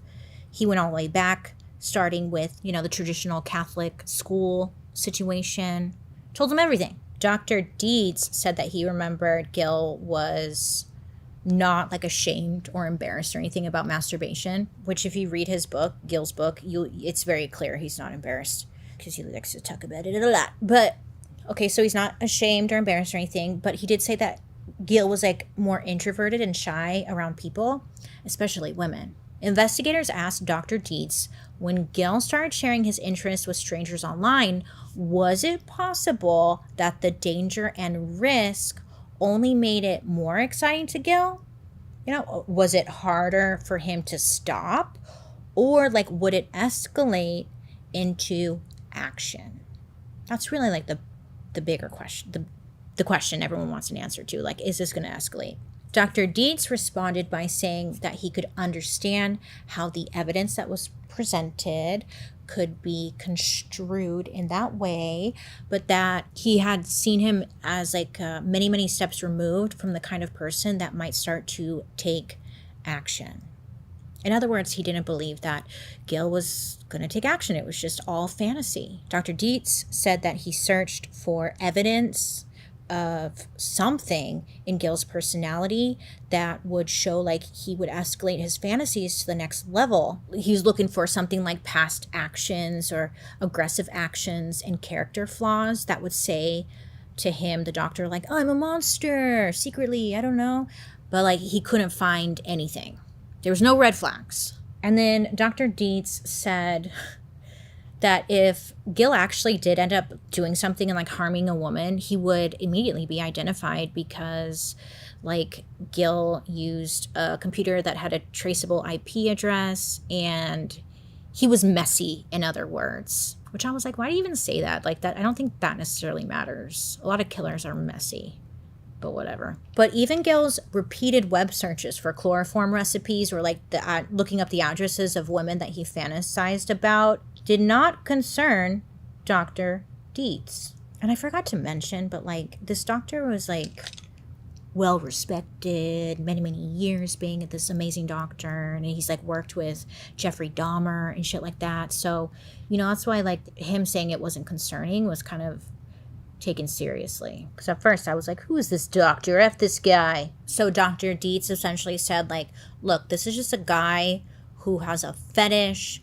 And the only thing he's going to do is repeatedly go back and look at the same pictures of like certain women wearing certain undergarments. And like, that is that. Like, he's not really going to do anything else other than that. All in all, Dr. Dietz's conclusion was that Gil's thoughts were unpleasant, you know, sure. But they were not necessarily, I don't know, anything more than thoughts. He even said that like, Dr. Dietz said like, Gil's like the nicest guy you'd ever meet. Dr. Dietz said pretty much that he found it troubling that just because Gil had like a desire, you know, a fantasy, doesn't mean like that they're actually going to do it. And the fact that people were unable to like separate the two, I guess, like recognize it as that. Do you know what I'm saying? You get it, right? Gil goes to trial February of 2013. And there seemed to be like two different cases that were being argued. There was the actual charge against Gil, which was conspiracy to kidnap. And then there was like the thing that what Gil might do in the future if he were allowed to go free. Now, according to his lawyers, what made the case against Gil unique was that all of the evidence that was being used against him, they were based on his thoughts and his fantasies. Let me do my lip liner. Hold on. So much of the prosecution's case ended up being about the emails that Gil's lawyers decided not to put the psychiatrist Dr. Dietz on, or Gil, on the stand. His lawyers believed more questions about Gil's fetish would only distract from like the overall conspiracy charges, which they believed they were completely flimsy. So Gil's attorney said that yes, his conversations and his interests were disturbing and to some disgusting, but at the end of the day, they were not criminal. And like nothing illegal happened. Gil's DFN profile even stated, it said in his profile that he was just fantasizing. And Gil's defense lawyer even pointed specifically to like there was a certain email or something where Gil was discussing that he was going to kidnap 3 different women on President's Day. And like his defense lawyer was like, see, President's Day, it came and went and like nothing happened. If he was going to do it, he would have done it, right? So like fantasy. Meanwhile, the prosecution depicted Gil as reckless and out of control. They brought up the fact that, you know, Gil was using the NYPD database to search for different women's addresses. And like this was proof that he was planning to move things into action. So the prosecutor kind of gave the jurors something to think about. A pretty good like argument. The prosecutor was like, think about your favorite restaurant. He's like, just envision it. If you were to find out that the chef at this restaurant had a fantasy of poisoning all the people in the restaurant, and night after night he was engaging in conversations with other people about how he could poison the restaurant goers at his restaurant. He would go online, he was looking up different poisons, and he was communicating with people the names of certain other people who would like come into his restaurant all the time. And if you found out about that and this chef was like, oh, well, it was just fantasy, like I was just kidding, would you continue to eat at that restaurant?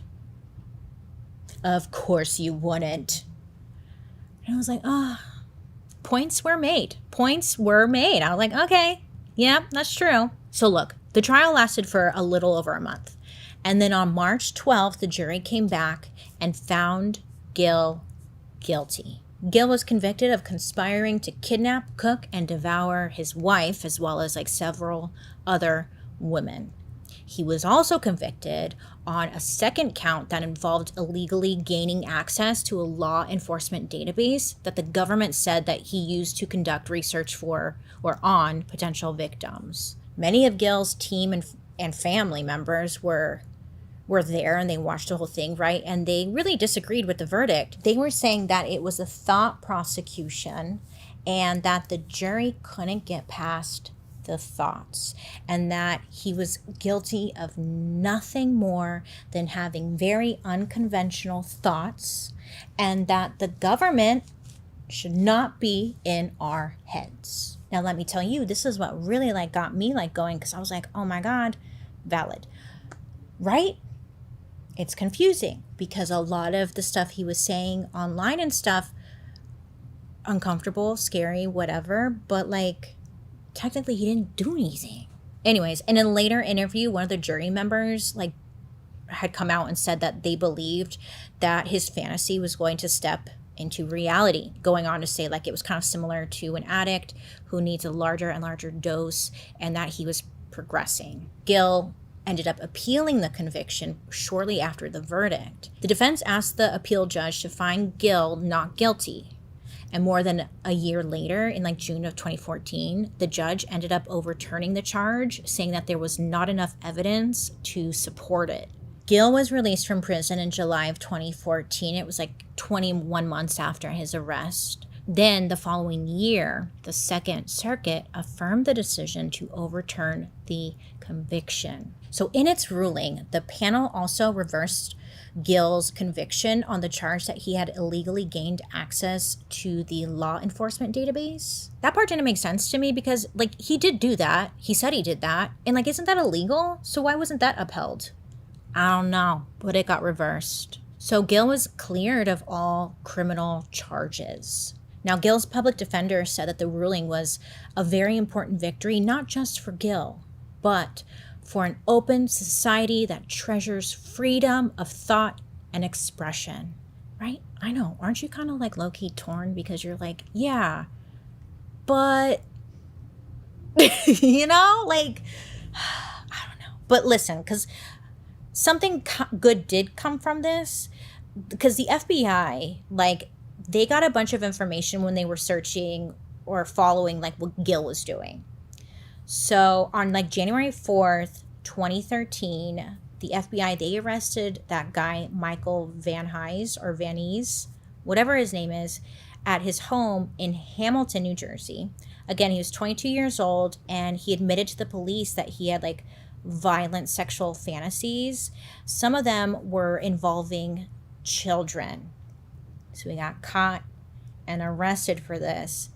And his wife, because he was married, she was like, no, he's a big teddy bear, you know, like, no. But she also said that she was aware of his interests and his fetishes before they got married, and that she was, quote, cool with it. She told reporters that, like, yeah, it's disturbing, but she accepted her partner's flaws, and like, he wasn't perfect, but neither was she. Okay, I don't know. All right. He got arrested. And then in April of 2013, Michael Van Nuys had provided some information to the FBI. And the FBI arrested 2 more men who had been chatting with one another on that DFN website. One of them, his name was Richard Meltz. He was a 65-year-old police chief. in Bedford, Massachusetts. And then there was another older gentleman named Robert Ashe. He was 61 years old and a former librarian at a high school. Now, this librarian guy, he previously had been arrested because he was accused of inappropriately touching 4 male students. But then, like, the charges got dropped, whatever. Unlike Gil, these 2 men, Robert Ashe, the 61-year-old former librarian, and Robert Meltz, the 65-year-old police chief, they had crossed the line. Both of them had met with an undercover agent, like they didn't know it was a setup. But Robert Ashe had brought a bag with him to this meeting, and in the bag was a taser, a meat hammer, skewers, and a dental retractor. What's a dental retractor? Let me look this up. What's a dental retractor? What was he going to do with that? I don't know. Ew. Anyways, he brought all this with him. And it was clear to, like, the investigators that these 2, they were obviously ready to take their fantasies to, like, the real world. So both of them were arrested and, like, put on trial. So in 2013, Dale Bollinger, whatever the fuck, the guy Moody Blues, he said in an interview that all of his conversations with Gil were, again, just fantasy, and that he was really stupid for putting these things online. But Dale, Mr. Bollinger, whatever, was arrested in November of 2013 by British authorities for sexual grooming. Yes, he was. He had planned to meet up with a 14-year-old girl, I think it was, a 14-year-old. He had bought, like, an axe before the meeting and brought it with him when he was going to meet this person. But I guess the emails were, like, something about chopping this victim's head off. And then he bought the axe. So, again, it was, like, intent to do shit. You understand, right? He got arrested. I guess that's why I say, like, there is kind of a bright side, because at least, like, these guys all got caught, like, and the authorities got them before they actually did some fucked up shit. Afterwards, Gil tried to get custody of his daughter, or at least, like, visitation, but ended up dropping the case because there was, like, too many legal fees that he couldn't afford. Since then, like, in 2017, Gil had done interviews, you know, defending himself, going on to say, like, people, they don't choose the things that they're aroused by. Everyone has their own things, and people don't choose it. He said in the interview, like, yes, the stuff I put online was odd and, like, weird and shit, but, like, it was completely fictional writing. It's very graphic, brutal stuff. It was never anything real. It was all fictional. But you were a cop. But people don't choose the things they're aroused by. Gil went on to write a memoir called The Raw Deal, The Untold Story of NYPD's Cannibal Cop in 2017. That's what I read. It's wild. Yeah. And then he published another work of fiction in 2018. Yeah, it's titled A Gathering of Evil. And the book's description said that the story follows 2 young New York women as they are targeted by a group of wealthy and violent sadists who crave to kidnap a young woman and brutally end her life. So